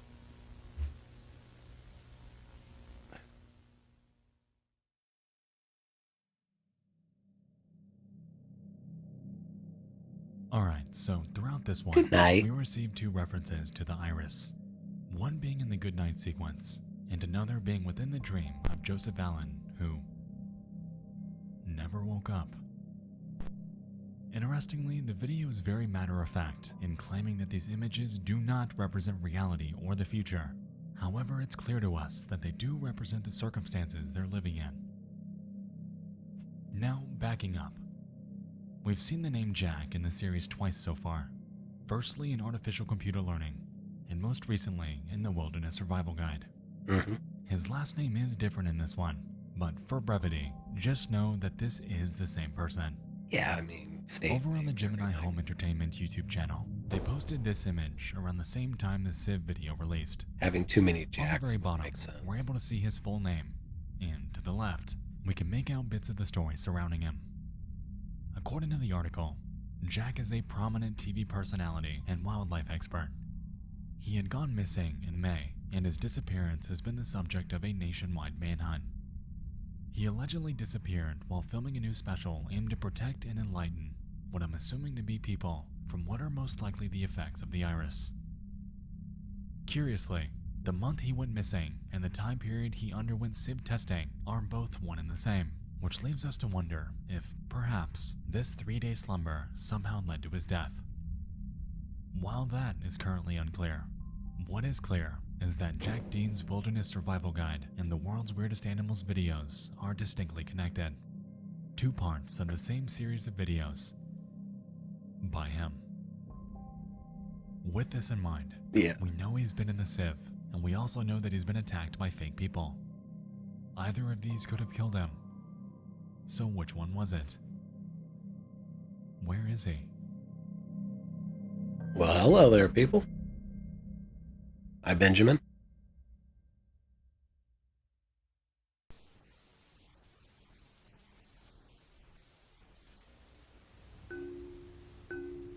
Just watching a video from Nexpo trying to explain what this Gemini home entertainment thing is, and I am thoroughly confused. Apparently there's a planet that's trying to, like, I guess maybe eat Earth or something. I'm not sure.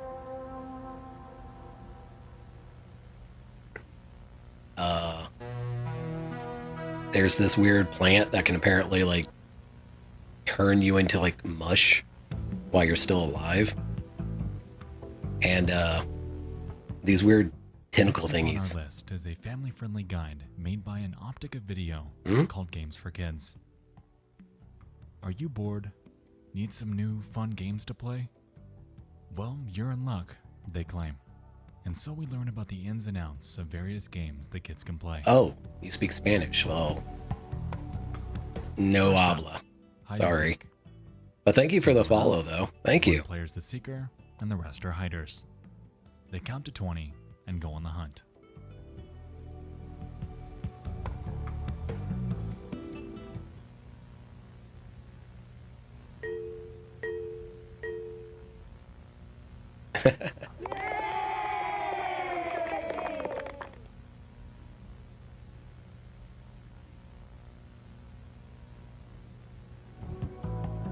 I'm sorry, I just kind of got distracted from the video again.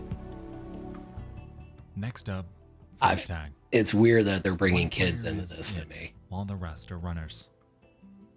But yeah, if that's the case, Benjamin, if you are saying that you speak Spanish, sorry, man, I don't.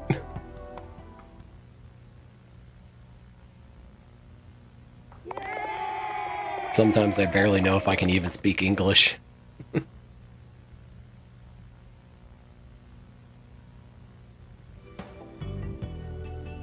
Aki? Did I miss something? Third up, sardines. The sibling to hide and seek. One person hides, and the rest go seek. I've done that as a kid. That is really freaking scary, actually. You're just hiding and like all your friends are running around trying to look for your ass. It's nerve-wracking, actually, kind of.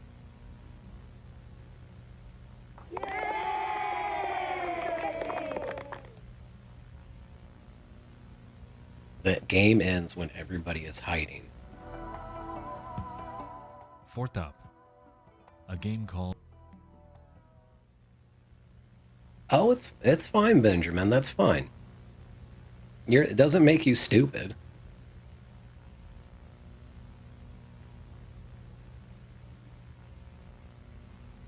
Sneak outside very quietly and gather all your friends. Go into the woods. Walk until you cannot see the lights anymore.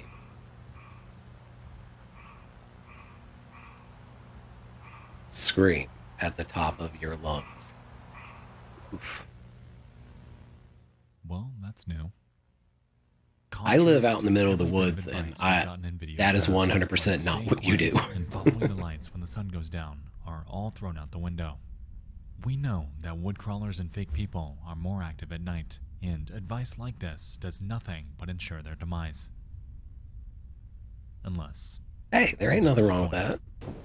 Your English and your typing is real good, though. I mean, obviously you have a catch on it somewhere in there. I don't know if it's just, my way of speaking is just making it difficult, or if my audio's messed up, just let me know. I hate that face so much that it's no. But yeah, your typing is really good. I mean, you're spot on.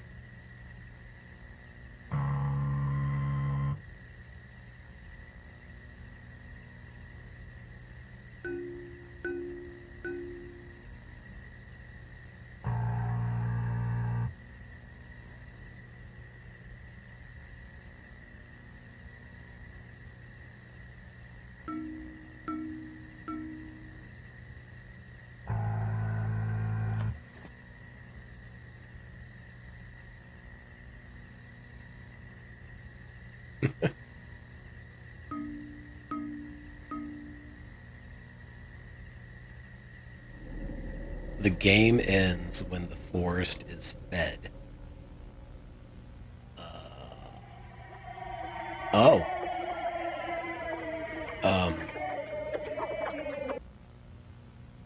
They can eat cars now.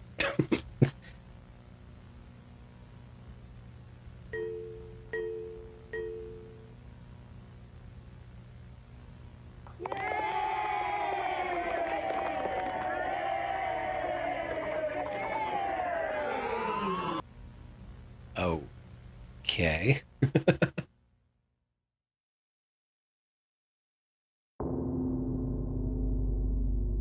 Yeah, that's what a lot of these videos have been. It's so feed they're the woods, giving really bad thing information. that unequivocally leads children to their own death. As we could say, Yeah. in this section we observe numerous camera That shots faces of me when forest. I have to go to school in the morning. Interestingly, in the third one, we could observe this strange red light in the sky. It seems to match the eye that we've seen on wood crawlers, and given the nature of this game, I don't want makes it. sense. Clearly, the woods are a threat, a sort of eldritch location that serves as a breeding ground for these creatures. And as with anything that is alive, they need to feed. Backing up, I wanted to highlight the creator of this tape, a company named Optica Video. Considering the name, combined with the addition of a game that quite literally kills children at the benefit of these creatures, I'm going to assume that Optica Video is not a kids company at all. No This shit. is a manipulation tape with nefarious intent, and it also drives home the point that the woodcrawler's food source is drying up. With this notion in mind, let's think back to Moonlight Acres.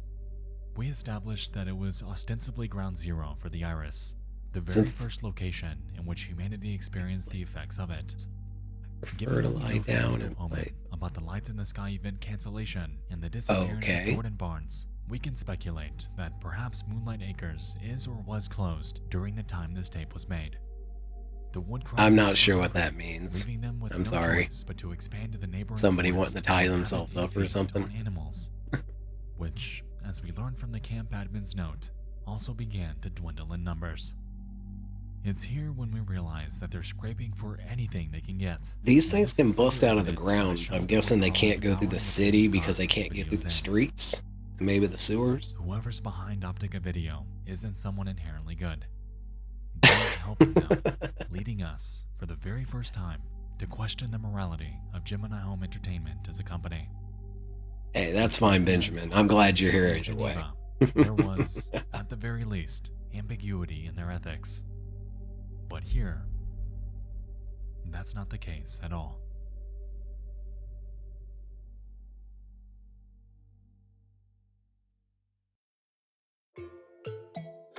Oh, come on, skip the ads.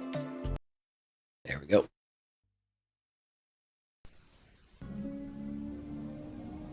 Advanced mining vehicle. Okay.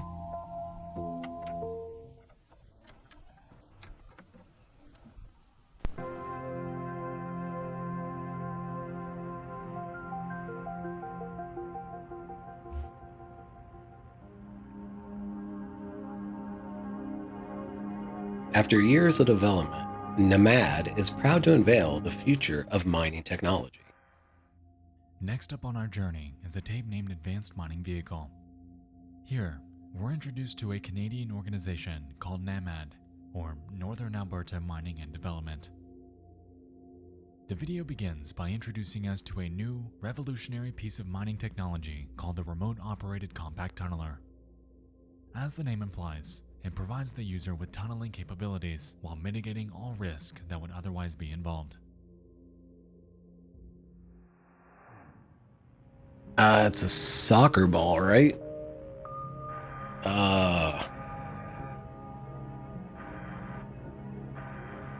I'm probably gonna guess wrong, but it's either probably one of the South American ones or Spain itself. Something's telling me Portugal, but that may just be stereotyping, and if it is, I'm sorry. The video then informs us of the various technologies present within the ROCT, like an optical zoom lens to focus on important details, a compact microphone to detect running water or nests, and even an altimeter with a heads-up display, so you're always Living in conscious of America, where soccer's and never what been a the huge ROCT thing is for us, or tunneling into. football, as like it's called outside of this country. So I don't really know anything about it. I'm sorry.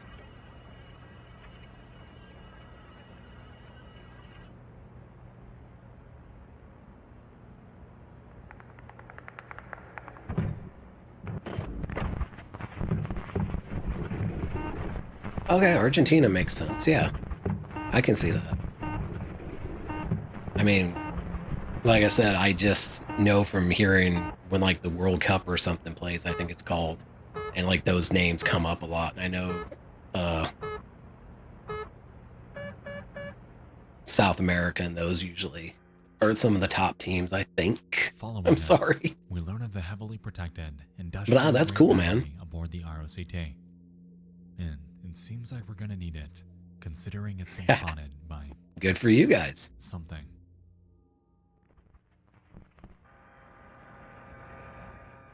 We then cut back to the ROCT's camera at a depth What of the hell? 145 meters. They're like skin sacks.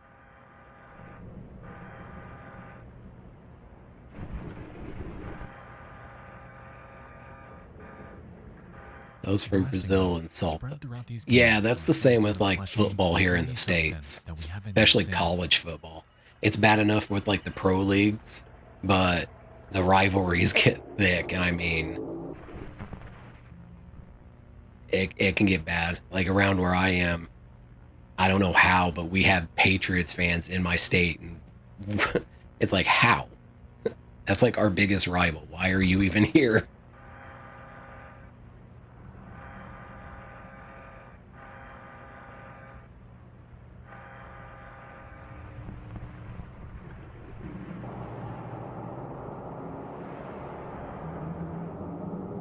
Oh, it's one of those eyeball things.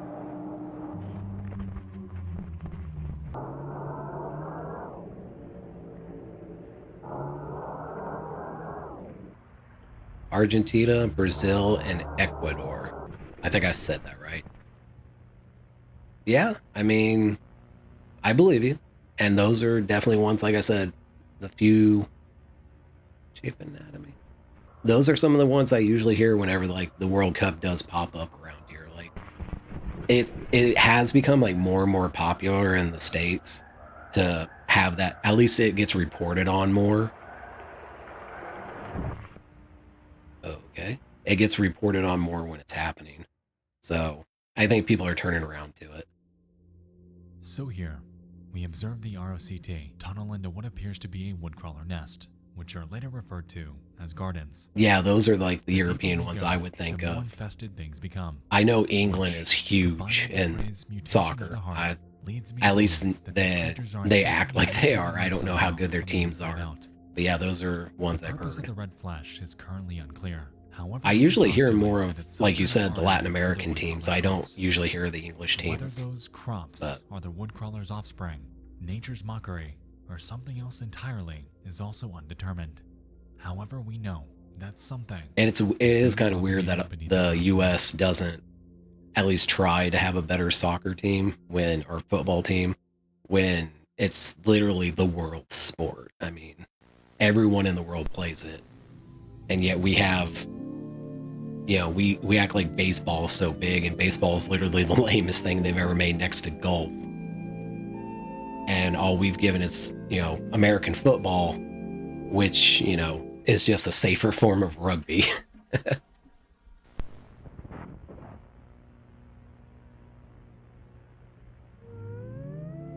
Deep root disease. Video 12. An educational film brought to us by the Warner Area Department of Health.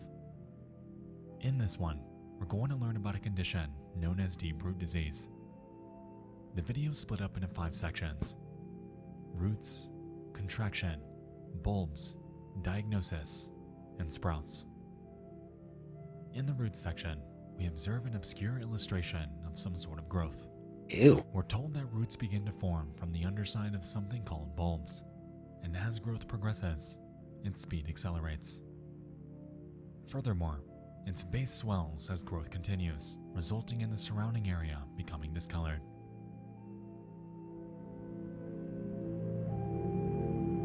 Now, is that outside or inside? That must be inside, because that's a bone. Continue forming until coming in contact with a bone.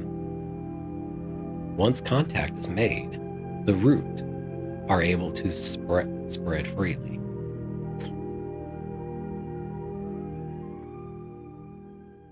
So it like latches on and it makes it go wherever it wants. This disease is biologic, driving home the point that this first illustration is taking place underneath the skin's surface.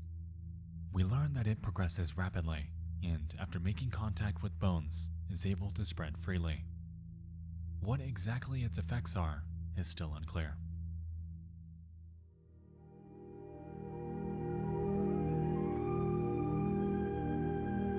Contraction. Moving on, we learn how to contract DRD.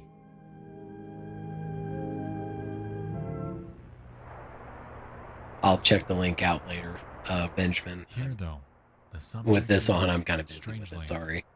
doing I'll absolutely check that out after the stream's done. Thank you. I'm assuming it must be something related to football or soccer or whatever.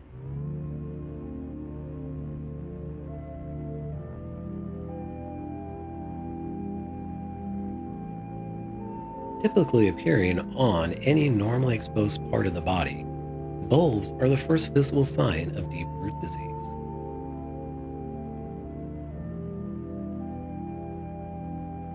A delicious smoothie. When this is over and I finish up, I'll take a look at it. And it better be delicious.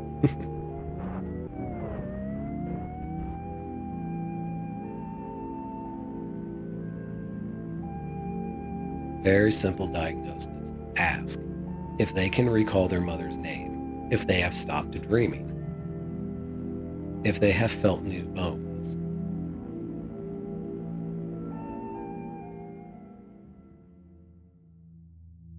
Straight off the bat. Well, you have a good night, Benjamin. Enjoy the rest of your night or evening, whichever it is for you. Thank you for stopping by, and thank you again for the follow. The player character's transformation. It's been good talking to somebody. Thank you. I'm definitely seeing some correlation here.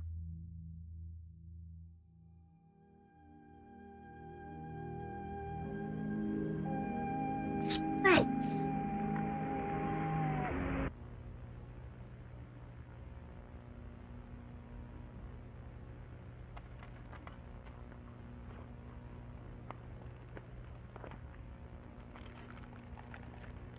Ew.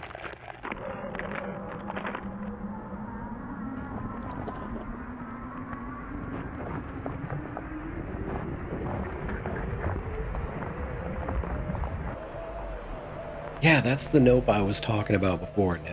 No. Body horror is awesome, but no, I don't. Ooh. Bye. Yeah, body horror is great, but I do not want that to happen to me.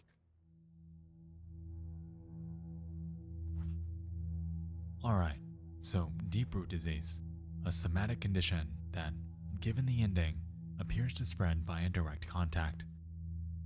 This video is pivotal because it breaks down a prior assumption about how these human transformations actually work.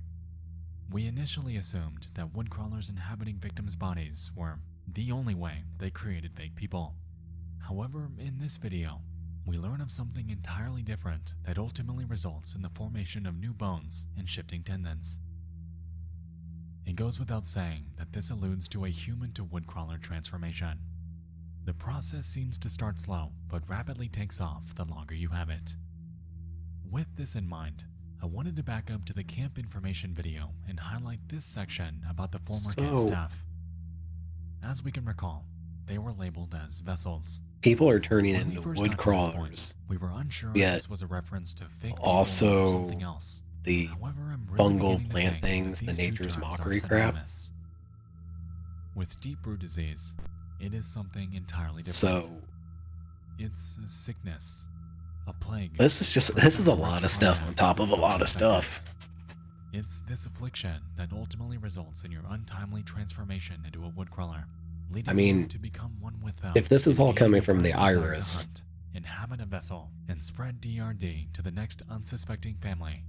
So if this is supposed to be all coming from the iris, is this just in short, ways to people mess with are us? gutted and inhabited by woodcrawlers, and due to this notion, they likely don't suffer the effects of deep root disease. On the other hand, deep root disease infects humans, creating new bones and turning you into them. A cycle of life, per se.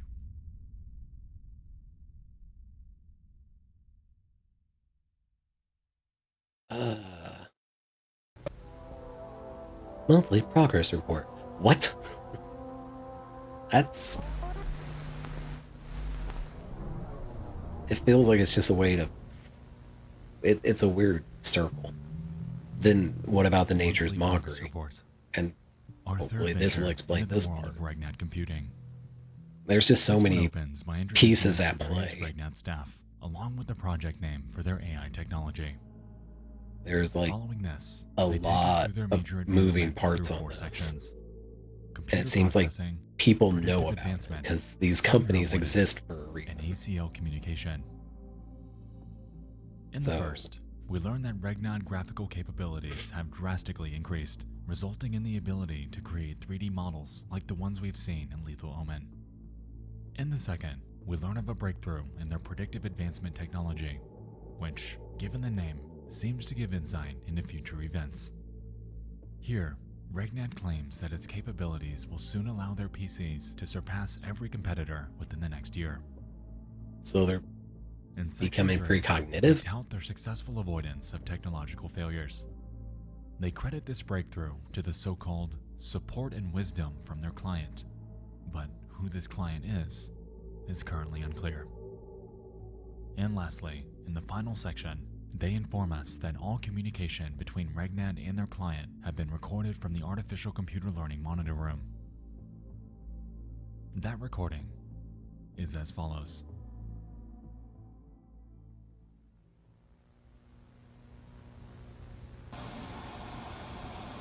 Well then. So... why are they covered in shit?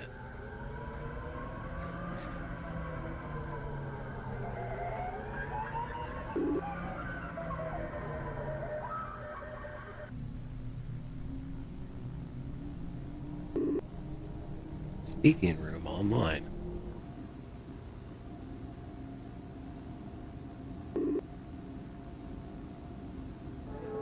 Earth.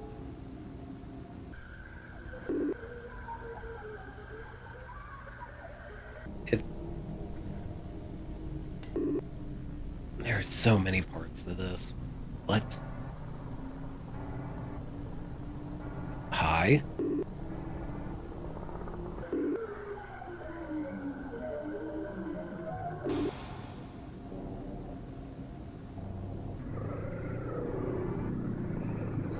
Mary sees the gateway die. Sleeping ones are eaten whole. The vessel floats into the maw. The jaw unhinges.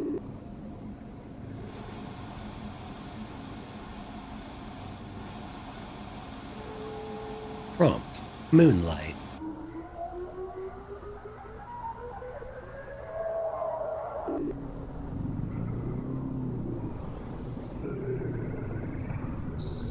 New things roam the feeding grounds. The harbinger guards its in vain. Mary hears a creaking sound. The hungry eye is welcomed.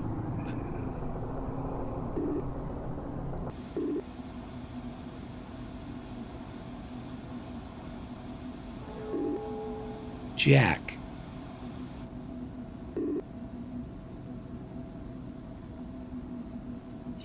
Jack is with us now. Jack is with us now. Jack is with us now. In case you didn't know, Jack is with us now. Jack is us now.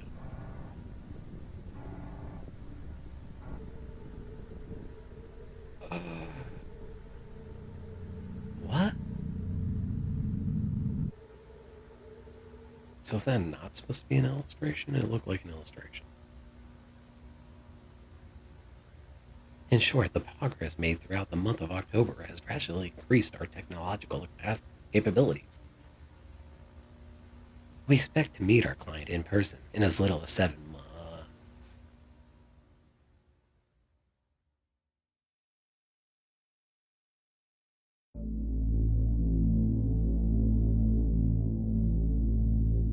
For the past 3 minutes, we observed the AI tech in action. Given that this time, we have a grander outside perspective on how things work, it allows us to formulate some key points.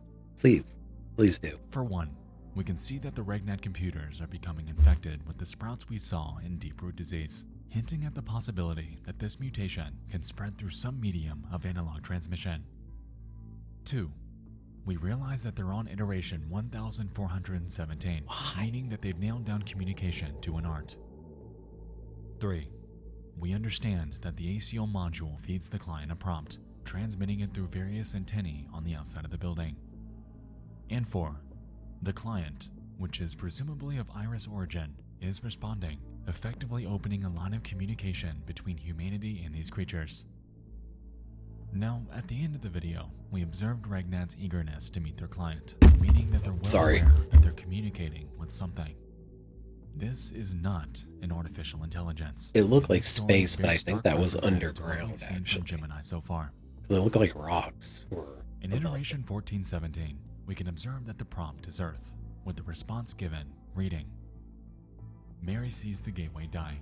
Sleeping ones are eaten whole. The vessel floats into the maw. The jaw unhinges. Now, this could reference one of two things. Either we can take it literally, assuming that woodcrawlers eat people like the vessels we saw in the camp information video, or we can take this symbolically. Probably the latter. The line Mary sees the gateway die seems to allude back to Saturn and its rings.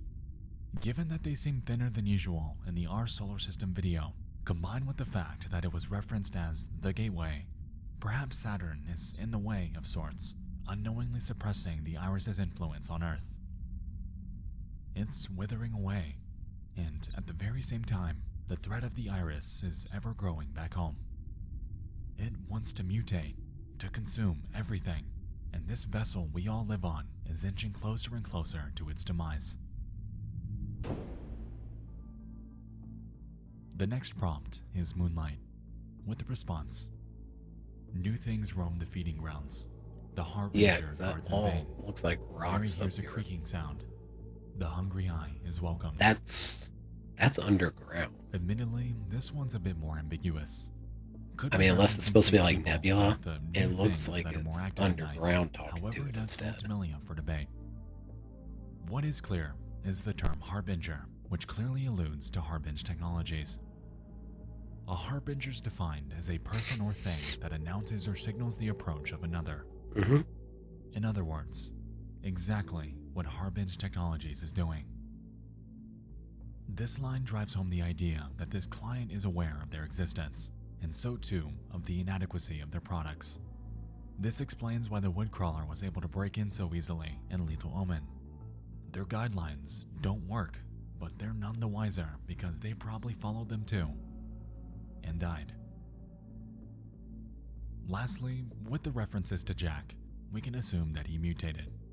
When this happened is still unclear, however we can postulate that it just might have been when those fake people attacked him. And so, with the way things are going here, I don't think RegNet's onto a breakthrough.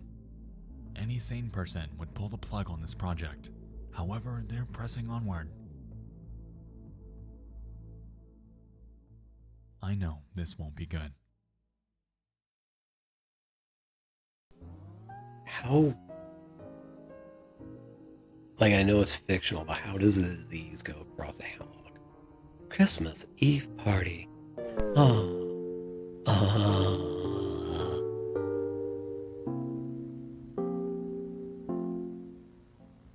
Christmas Eve Jack party. Dean, Mary Dean.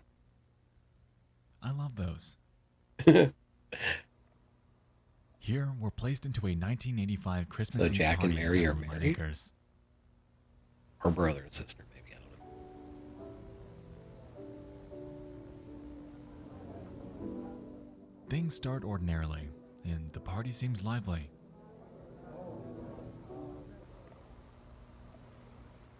The sun's going down, though, and we all know what happens then.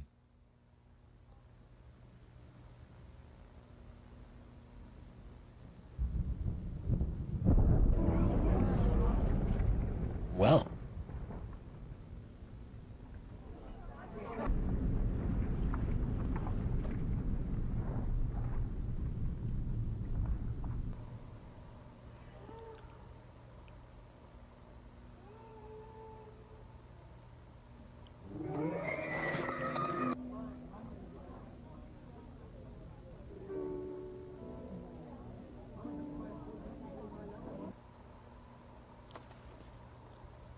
Okay. Oh. Hi there. So is it gonna knock on the door?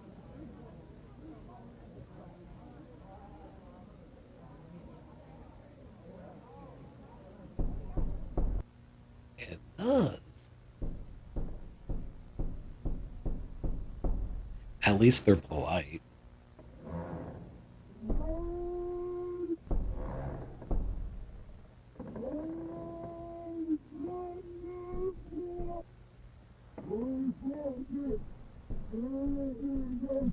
What the?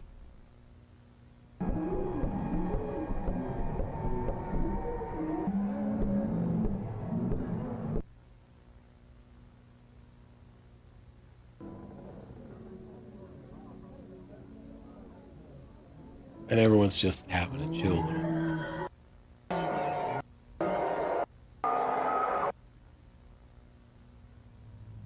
And so we get our first look at a distinctly different creature to a woodcrawler. I was gonna Whatever say this everyone's is having just a incredibly little large in size, party with in some there. sort of But what tentacles protruding fuck? out of its body.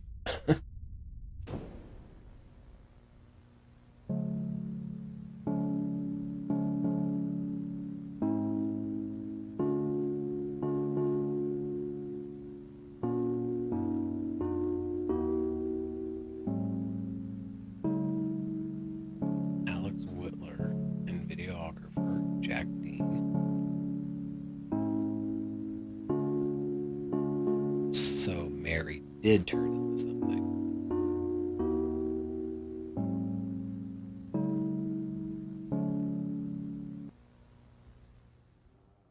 I mean, at least they gave a direct answer finally. And like that wasn't enough, we then learn that this abomination is Mary.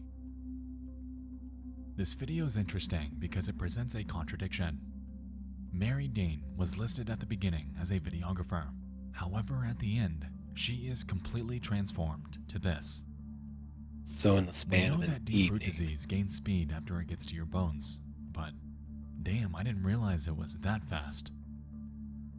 This leads us to assume that Jack and Mary entered the Christmas party normally. Mary's affliction was likely at a very late stage, and she probably figured she could power through it. With this, the outside shots are potentially filmed by her as she stepped out to get some air. And while out there, that is when her transformation finalized. I know it sounds like, and could very well be a stretch, but I'm struggling to find an explanation for why this is. What is Yes, that certain, is though, that fast. is that she isn't a woodcrawler. She's as foreign to us as woodcrawlers are to them. And now we see what that mentality feels like. If you change that fast and you just automatically have those instincts now to knock and all that shit. Home invasion.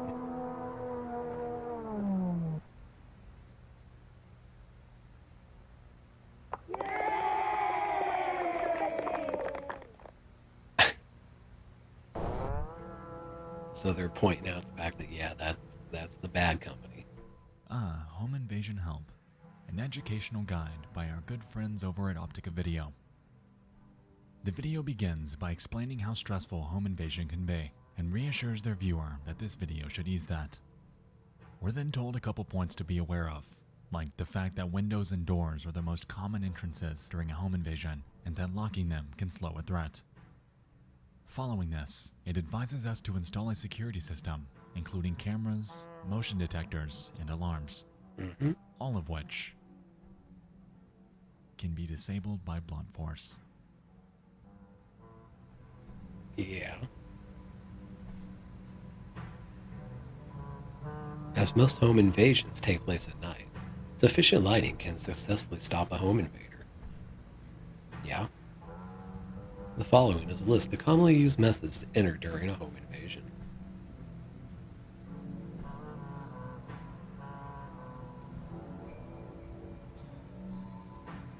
Breaking a window can create easy access to the home. Note, this will cause noise and may alert prey. vocalizing or making percussive noise against the door may cause prey to be drawn to it, allowing them easy access into the home. So that's the knocking. Burrowing underneath the home's foundation can create access into the home from below, allowing for easy access between nests. The following will explain what to do upon entry into a home.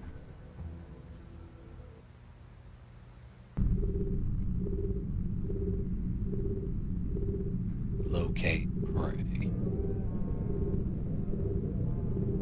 Incapacitate prey. Enter prey via proboscis. It's clear to us that this tape is not for the homeowner, cementing the fact that Optica Video I don't have is one of not those. a company of good. I don't have a proboscis. Interestingly, we now know the method of entry when woodcrawlers create fake people.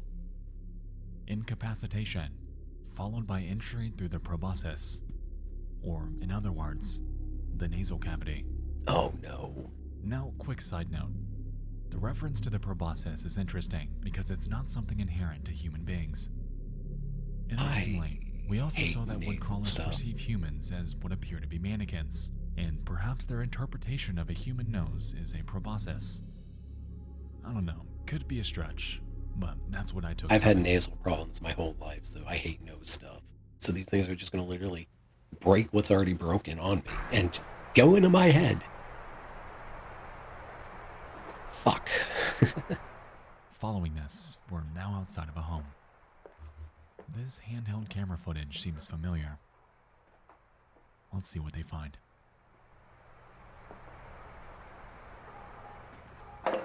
Chicken wire gate, door. Pretty easy to make up. You didn't knock. That's impolite.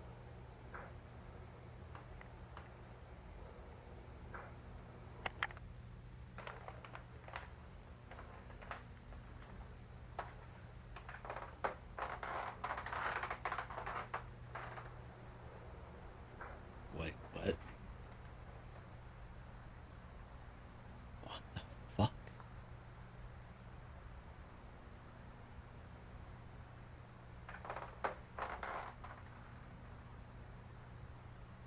Is that supposed to be blood vessels, or is that deep root shit?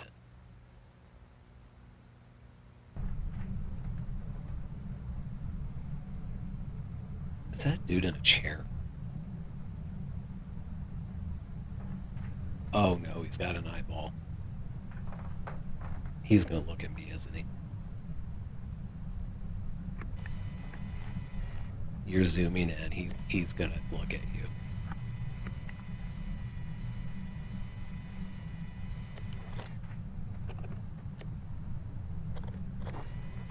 Yeah, you're zooming in, he's definitely gonna look.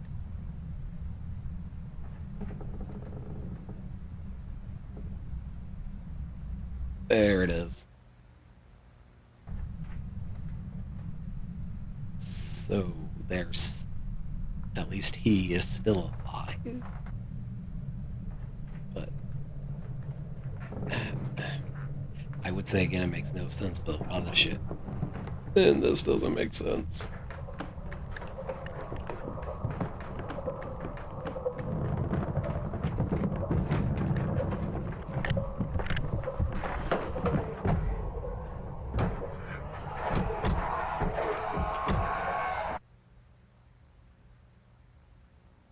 It's funny. Going back to the beginning of this video and rereading everything with this new context really paints things in a different perspective. This In a different video never proboscis. referenced homeowners. It was always ambiguous.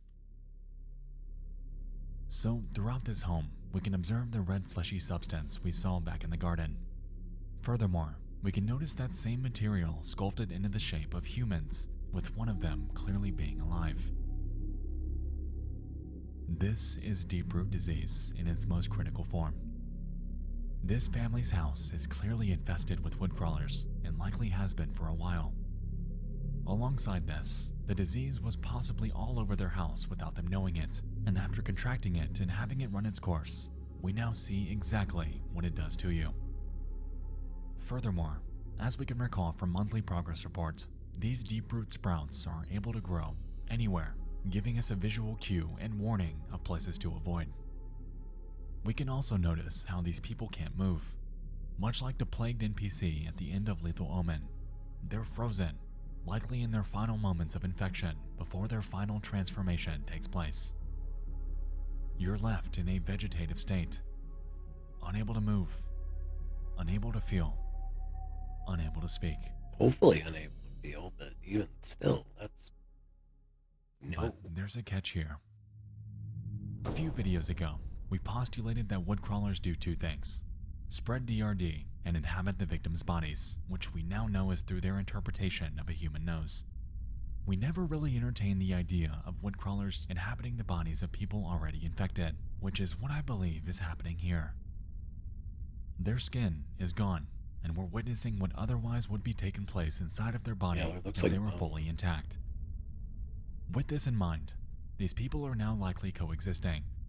One version of them are fake people out in the wild somewhere, but the real version, they're infected insides. Well, that's what you're looking at.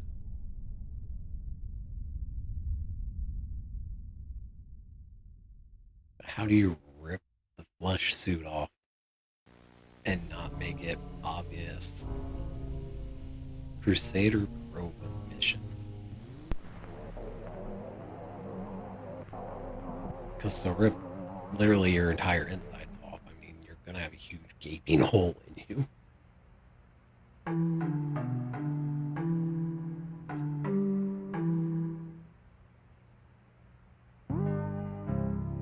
Crusader 5.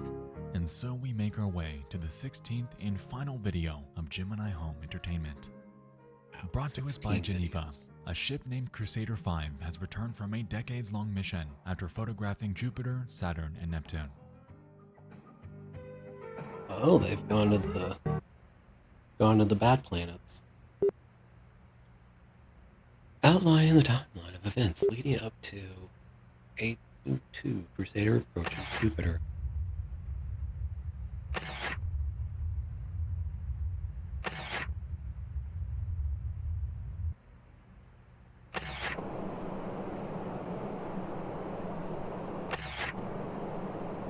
Callista, Europa, Io, 85 Crusader approaches Saturn. My God, those thin rings.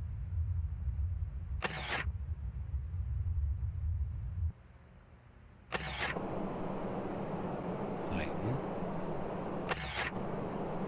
Iapetus. Chiron. It looked weird. 91 Crusader approaches Neptune.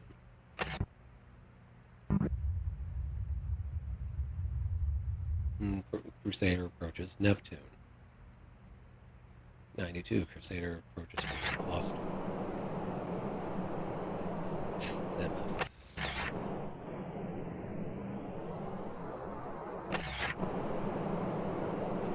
Okay, Jupiter doesn't have that many moons. Jupiter's got 4, right? Cyst. Umbilic. Moon of Vitreous. Eocaus.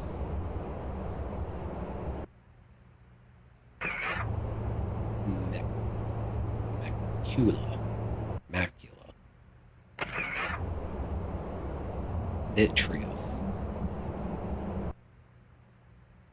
Like so, unsurprisingly, Crusader 5 has encountered the Iris and its many moons, and all of them appear to be fleshy, deformed, and alive. Interestingly, we also observed 2 moons being fused together by an organic force, cementing the fact that the Iris's influence is abundant, affecting more than just planets. Oh yeah, and Neptune's fucking missing. Yeah. Crusader experiences sudden gravitational pull. But what about that moon from a planet that has never been talked about, Atreus?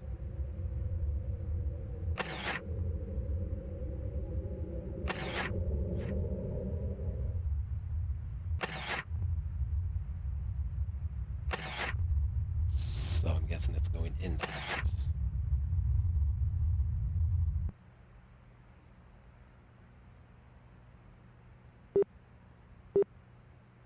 Effigies. Bro.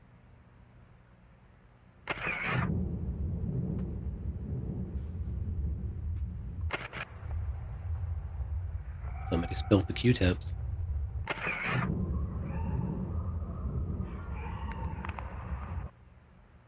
I don't like the noises. Respiratory spinal complex. Lower sacroiliac throat.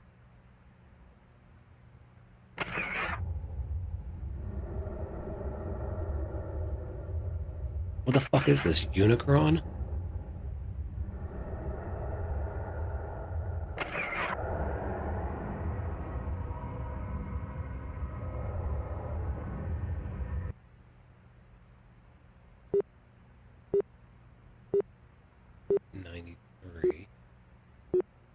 Approaches conscious mind.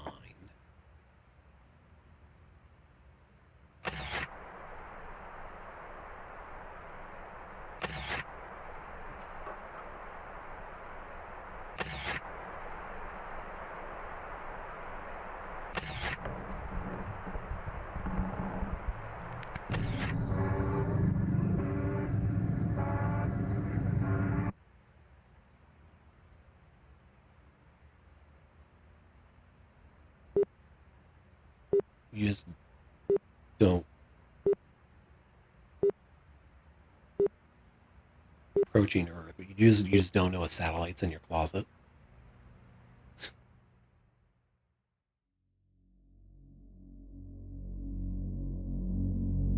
Alright, so this final video was a lot to unpack, but I'm gonna do my best to line it out. So here, we observed the inside of the iris, something that is, unsurprisingly, full of every cornerstone of a sentient being, with arteries, muscular fibers, and even what appear to be egg sacs. Before we get to what we saw at the end though, let's back up and establish what exactly this Crusader mission is. As we could say, it began in June of 1982. If the Moonlight Acres mythology is anything to go off of, then we know that the iris arrived in the solar system decades earlier. With this in mind, we can infer that this mission was reactionary. It's likely that astronomers noticed something happening with Neptune, with strange anomalies and movement not physically possible. And so, they launched the Crusader to venture out, take photographs of only Jupiter, Saturn, and Neptune, and report back with their findings. I mean, as we saw, reasonable. The first stop was Jupiter. Even though we Here, launch satellites to do all normal. this stuff all the time. The moons were there, Jupiter was there, and everything checked out. Upon moving to Saturn, the planet seemed okay. Crusader 5 then photographs 3 of its moons: Titan, Iapetus, and Chiron. Interestingly, Chiron doesn't actually exist, but the Crusader was still able to get a shot of it. It gets even weirder during this brief cut, in which we can read that the Crusader actually only photographed 2 of them. Anyway, moving on. We then make our way to Neptune. This segment only spans 2 months, and that's because Neptune is gone. During its hunt for this missing planet, it comes into contact with the various moons of Jupiter, Uranus, and Saturn that are all completely out of place and out of orbit. And following this, it then encounters the source of the problem: the iris. It's here where it's sucked inside and begins to photograph its interior. We then make our way through the esophagus and spine before approaching what the video calls its conscious mind. While inside, we then observe numerous scenes on Earth, including a DRD-infected person standing over a bed in early May, and either a transmission module or structure from Regnat Computing in late October. It's here where I'm led to believe that we're witnessing things through the lens of the iris. Somehow, the Crusader was able to link into its mind, observing the visual input that it's been processing. And finally, at the very end, we lose signal. So The Crusader goes offline for 7 months. I'm glad it likes And to use from camera here, angles. We can assume that it Because was you then think it would have ejected been through, somehow like, point and of made view its way or something. back to Earth. Well, either that, or it's still inside the iris. That's true. 7 months. And the iris is the one making its way to us. Because they said it was coming too.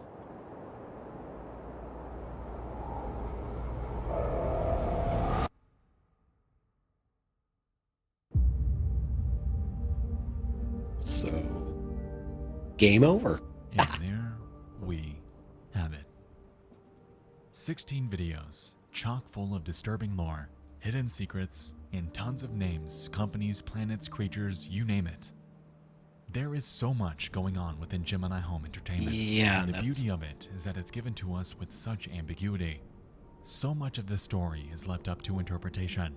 And for all I know, It feels like it's you too could much. very easily have a different theory from mine on the events taking place. It feels like it's way too much. A monster. So if I were you, I'd grab a monster because we're about to go full theory mode to piece It's together 240 all of now. this. And so, ladies and gentlemen, to me, Gemini Home Entertainment goes a little something like this. Please, because there is a lot to unpack with this, and a lot was not even attempted to be answered. Boom, chicka chicka chicka boom, boom, Don't care, don't care. Jesus Christ.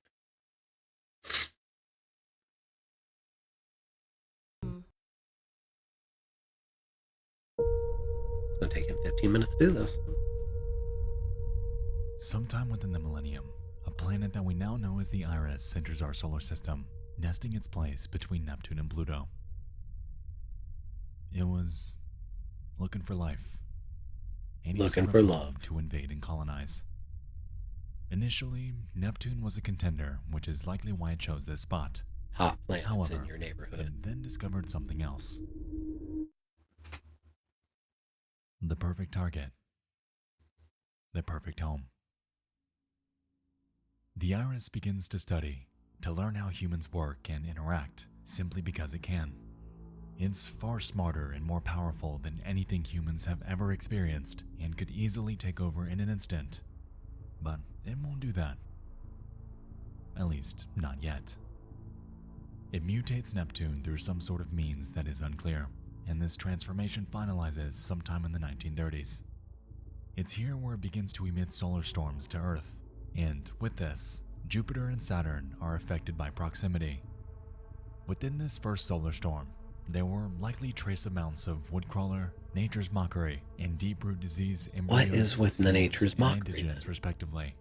And it's possible that, upon reaching Earth, it took years for these to grow into a life stage that is invasive. Like, you tried to understand the woodcrawler thing, but nature's mockery is just, it's just there. Deep within a Minnesota forest, woodcrawlers make contact with Earth. Beneath the ground, they begin nesting, hollowing out the depths of the Earth's crust and building what we come to learn as their garden. It's unclear how deep this garden goes. However, given the phrase, mutation of the heart, we can assume that they're burrowing as far as the Earth's core. On the surface, effects of this mutation are felt in larger and larger quantities over time, and by the mid-1930s, people have begun to go missing. An unknown plant begins to multiply, and a strange, slow-moving disease begins spreading throughout the surrounding communities. People also begin acting erratic and unnatural. However, humanity is clueless on how to handle it. Word began to spread by the late 1930s as campgoers began reporting sightings of skinwalkers that we now know were most likely woodcrawlers taking the bodies of various animals. Given their repulsion to sunlight, we know that they were only seen and heard at night, meaning that people never really got a good look at them. As the Iris becomes more influential, the lights in the sky event becomes more common, attracting more campgoers and resulting in more victims. Strange men begin to show up as well, and with this, some sort of ambiguous deal was made with the camp, and they left without ever returning. The fact that it chose Minnesota, or where it's gonna start As these creatures in this foreign start its place invasion. spreads, various companies begin studying and creating VHS tapes, all with a unique goal. To be Hardly forms confusing after as the Iris's threat becomes known, and they begin to create guides while engineering devices that they believe will help humanity survive it. Regnat, a highly competitive computer company obsessed with becoming a leader in technological advancement, becomes fascinated by the Iris and begins manufacturing technology that can interact with it, thus resulting in the rapid progress of their titular AI. Geneva, a group likely composed of scientists, encounters anomalies deep within the ocean floor and decides to share their discovery, later landing them a space exploration deal in which they help launch a spacecraft called Crusader 5. Optica Video, an otherwise family-friendly company, at some point is taken over, resulting in their videos becoming manipulation tapes in favor of the Iris. And caught between everything is Gemini Home Entertainment, And a what are company they? that aims to document the mutation of Earth for archival purposes. They seem to be a neutral party, and this is likely why they accept all media about the Iris, no matter the affiliation.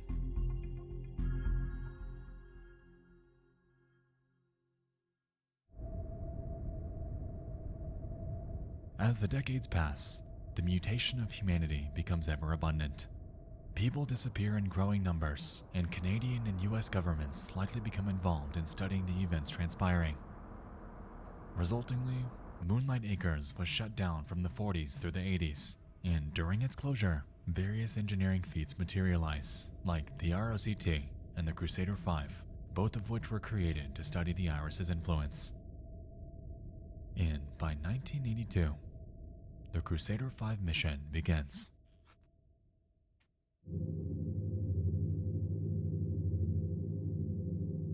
In June, it approaches Jupiter.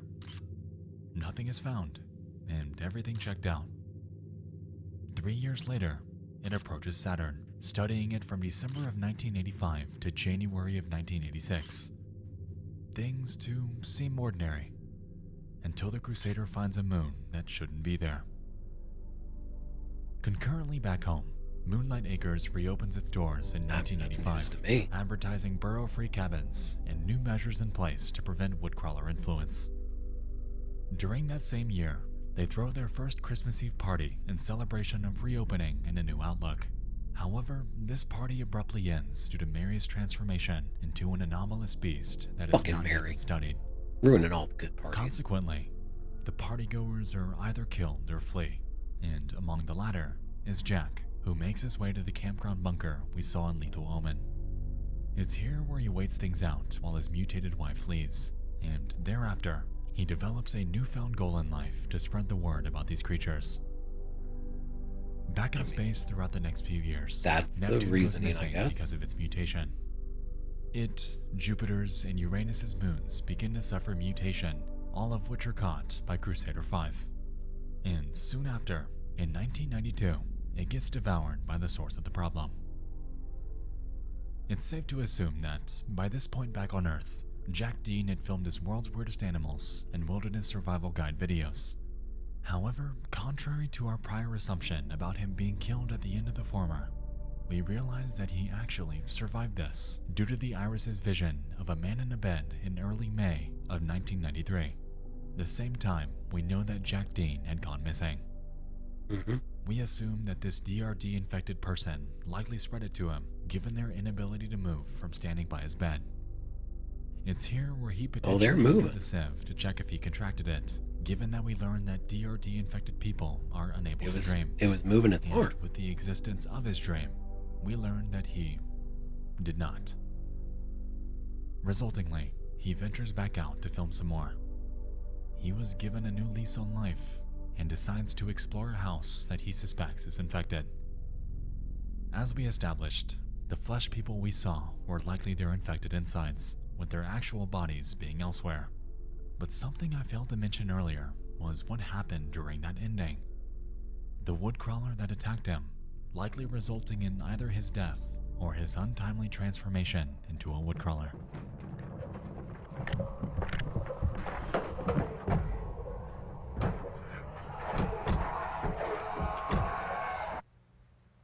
Seems like it's puncturing him.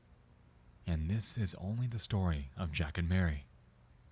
Take this and multiply it by the population of Minnesota, the United States, the world, and we realize the monumental scale of the problem. Gemini Home Entertainment is but a small lens to what we can see. Now imagine what we can't. The claim that the Civ dreams did not predict the future was a lie. They were stockpiled in Lethal Omen for a reason.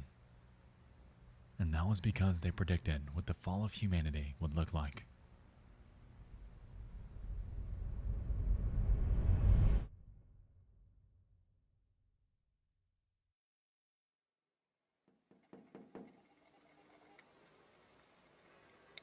There's just so many different parts. It feels like it just...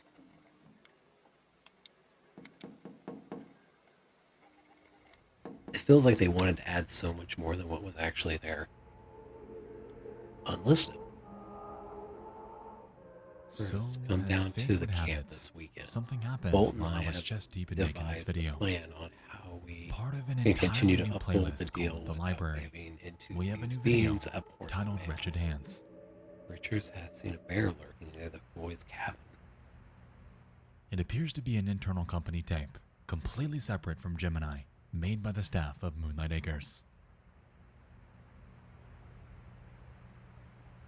Fallen 7 utilizes live feed of Lake Mount Cook 25 minutes before first attack. Mostly cloudy, lows around 25. Light snow The around opening 12. shot takes place on Christmas Eve. Given that it was denoted as taking place 25 minutes before the first attack, we can assume that this scene is happening concurrent to the Christmas Eve party episode we saw a few videos back.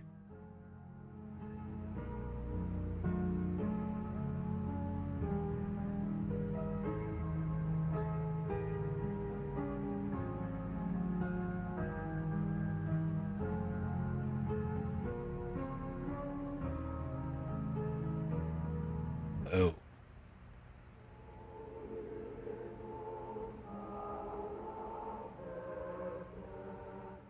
Moving on, we then observe two letters by a Glenn Arthur. In the first, written on May 3rd of 1946, Glenn explains to someone named Curtis that he's found a way to uphold their end of the deal without giving in to these creatures' abhorrent demands. We will go out and shoot it. Curtis, come down to the camp this weekend. Fulton and I have devised a plan on how we can continue to uphold the deal without giving in to these beings' abhorrent demands. Richard has seen a bear lurking near the boys' cabins. We'll go out and shoot it. If the statue wants a sacrifice, it'll have to settle for this. I will be a pawn no longer. Curtis, I tell you this with complete certainty. There was a If I could do it bear over that again, I would never have made that deal. changed in that wilderness Glenn. video.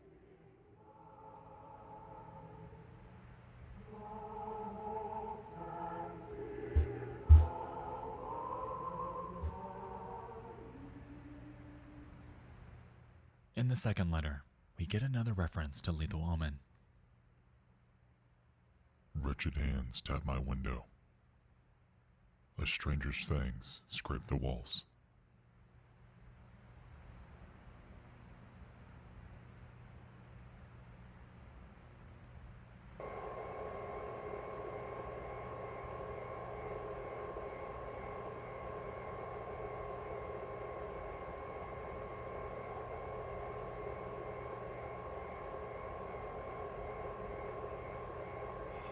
Oh.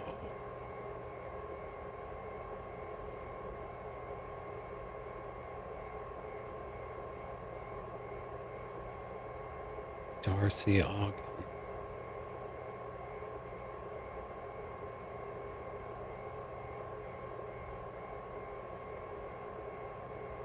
Mary Dean.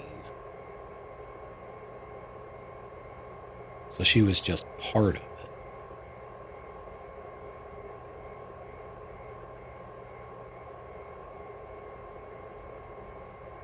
Glenn Arthur.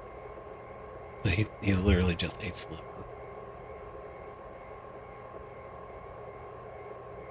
Photo comparison suggests an exponential increase in organisms' deterioration since mutation.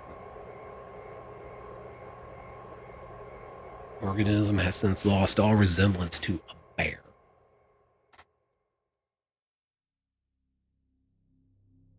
Alright, so this ritual, this deal that the camp staff made is now becoming clear, giving us more context on the decades-long closure of Moonlight Acres.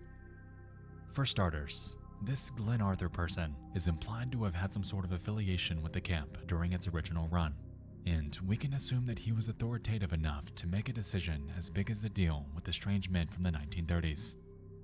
I'm led to believe that this deal involved the statue requiring annual sacrifices in exchange for sparing their lives. Initially, Glenn went along with it, fearing that if he didn't, he would meet the fate of the others who began to go missing during that same time period.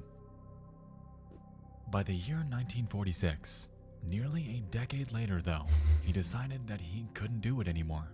It was too much for him, and so he explains to Curtis that he has an idea to mitigate the burden of having to live his life at the expense of others. So they used a bear. That idea is a bear. He's gonna offer a bear in lieu of another human being in hopes that the statue accepts it. But, of course, it doesn't. Regardless, the bear undergoes the same ritual process as humans would. However, with it, its transformation results in a mutated abomination. Initially, it still resembled a bear. However, with it came a newfound hunger that was insatiable. At this point, it's unclear if the statue purposefully implemented this method of absorption into this bear as some sort of retaliation, or if it's some sort of poetic coincidence. What we do know, though, is that people are still being sacrificed and molded into something otherworldly. It's just that, this time, they're becoming utilized as limbs for this monster that won't stop growing. Huh. So, as it turns out, Moonlight Acres did not shut down because of government intervention. There was a monster on the loose, and given that Christmas Eve party, nearly everyone was killed. So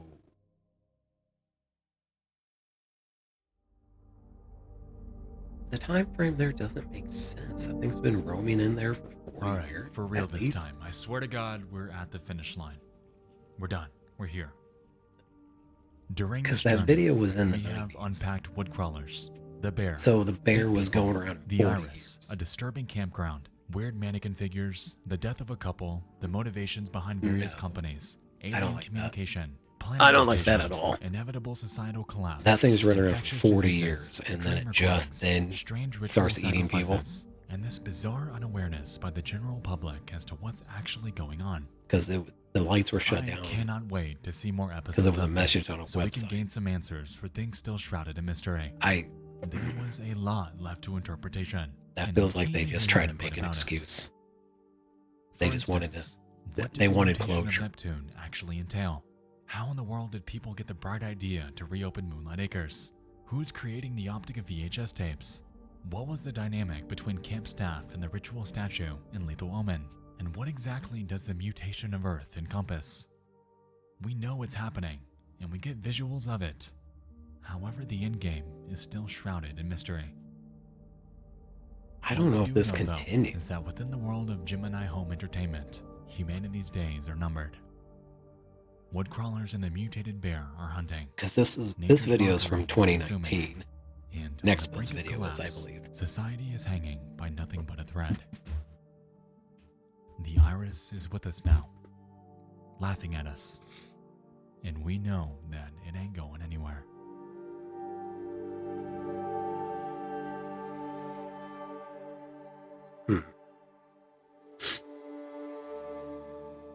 What began appearing to be a simple invasion story about creatures taking over humanity had blossomed into an incredibly dense alternate history full of hidden bits of lore to uncover, interactive elements, and ambiguity surrounding a company that we're still unable to fully understand. I absolutely recommend that you watch this series from start to finish and formulate your own theories on what you think Gemini Home Entertainment entails. There's too much. As we've seen, there are tons of secrets, and you just might spot something that could change your entire outlook on this series altogether. Remy Abone has There- crafted something incredibly there's- special. I The beauty agree. of it is that it's been confirmed to be ongoing. I don't know about you, but I know for a fact that I'll be here for that ride every step of the way. This is not the end of the road. There are still tons of points left unanswered. Seriously, Much 'cause like the Walden that's the Files, problem. There's way too much. we now lie in wait. That's another video I'm going to until watch. our next venture begins. There just seems to be too much there. In the meantime, I'm going on vacation. I don't blame you. I'll see you all at Moonlight Acres. I've heard their views are to die for.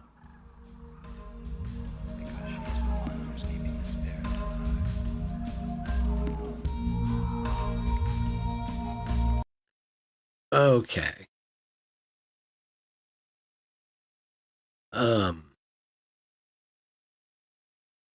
No, he did this video this year. Let me see. Gemini Home Entertainment. They have 18 videos.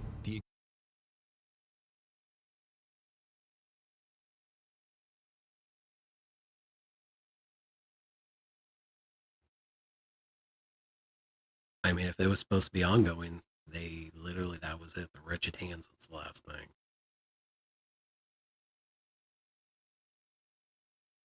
Breeze through this real quick. This was a video came out right before that last one.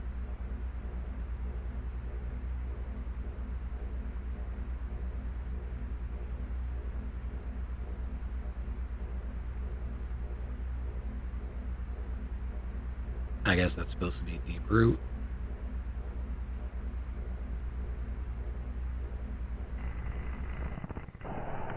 Barry Johnson.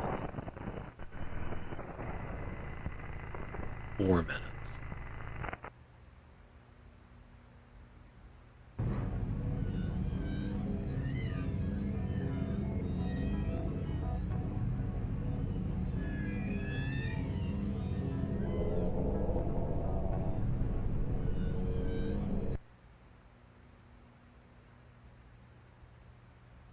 Like looking through a cell window or something.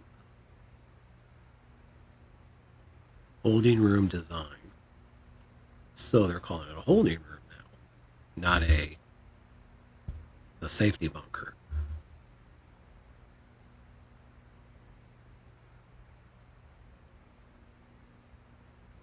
Metal door feeding slot. Escape hatch.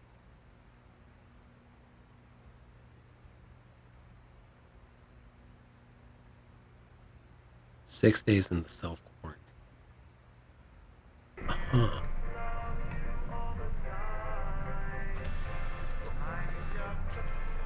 And he just happens to have a camera.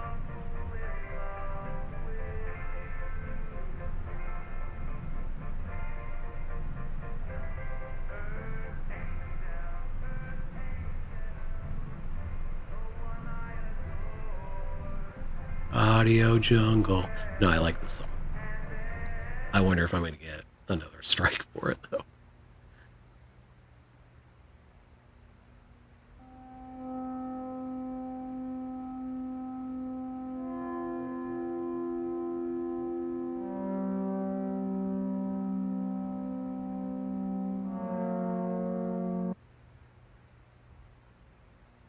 His face kind of turned into the sad face, isn't it?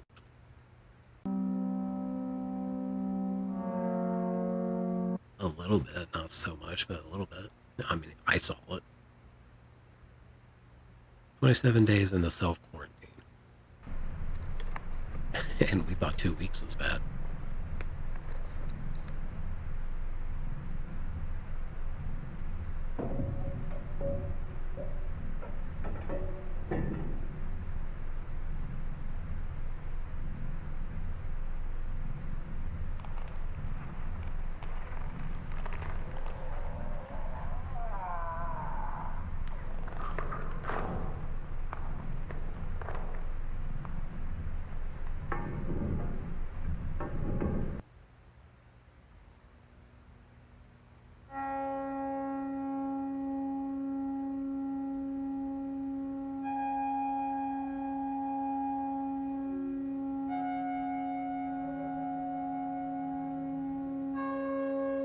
Okay, so he became nature mockery stuff. So that's still a thing. Still not explained. But you melt.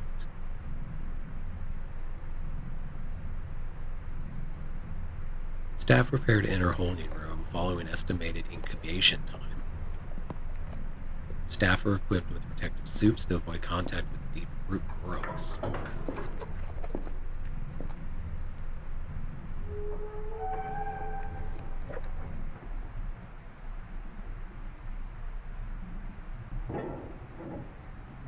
Douglas Adams. Mostly harmless.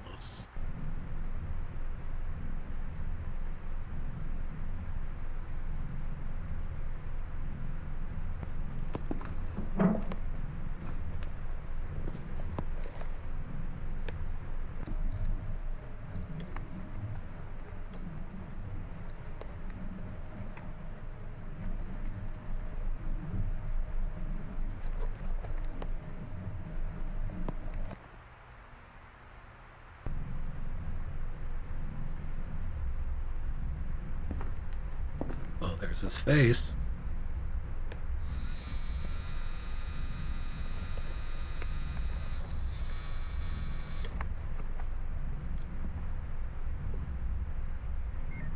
An interview is performed to assess Barry Johnson's psychological state.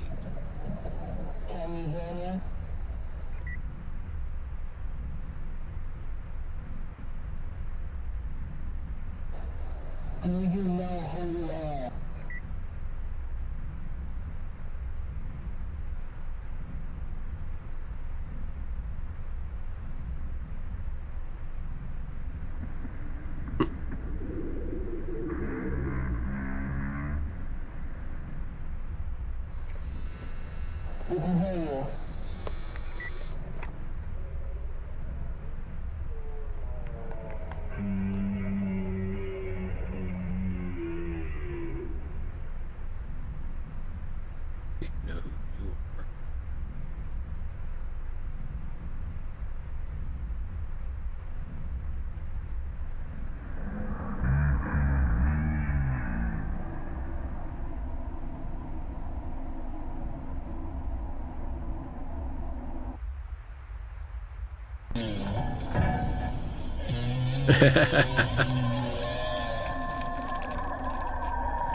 It kind of feels like how I am, Atlas. Oh. Interior Barry Johnson is discovered to be occupied. Camp staff initiate protective safety measures. Yeah, I just finished watching Nexpo's deep dive into Gemini home entertainment, and I just went to see if they had anything posted new, and that was the only thing they had. That, well, I don't know. That's fucked up.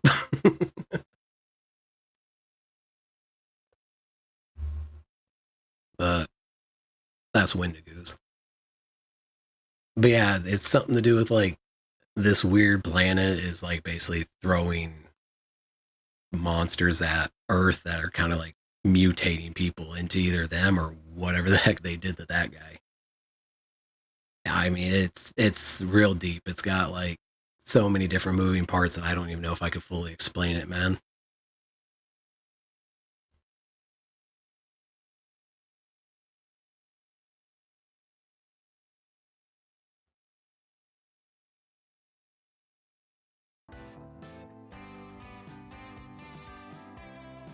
So the Iris shows up, infects Neptune, which basically spews all over the solar system. Lays eggs on Earth. These things called wood crawlers burrow in and then start getting into people, making fake people, but apparently this weird disease pops up too called deep root that basically turns you into that thing that was in that last video. And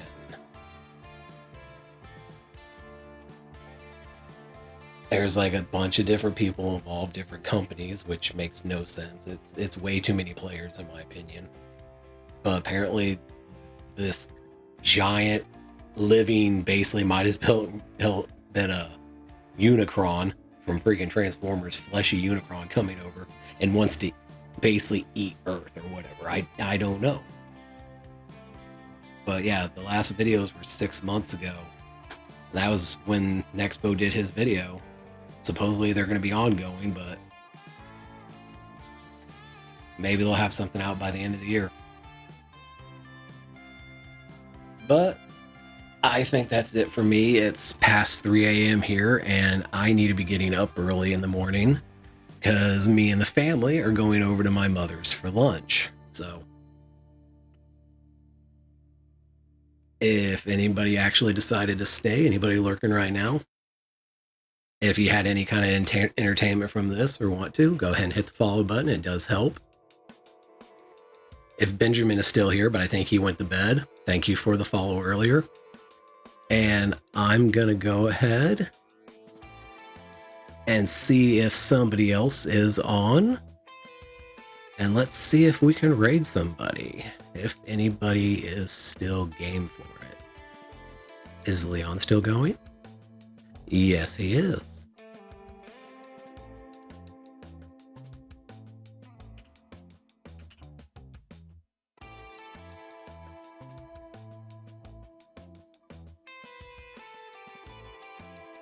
All right, again, I'm glad if anybody showed up, and I hope you all had some fun watching. I'm going to take this and I am going to post it on my YouTube channel. It's called Unnatural Progressions. I'm still working to get my VOD from yesterday up, but it had a like a copyright claim on it that needed to be fixed. So hopefully that'll be processed and I can get that up tonight, and then I'll start getting this one exported soon. All right, go give Leon some love.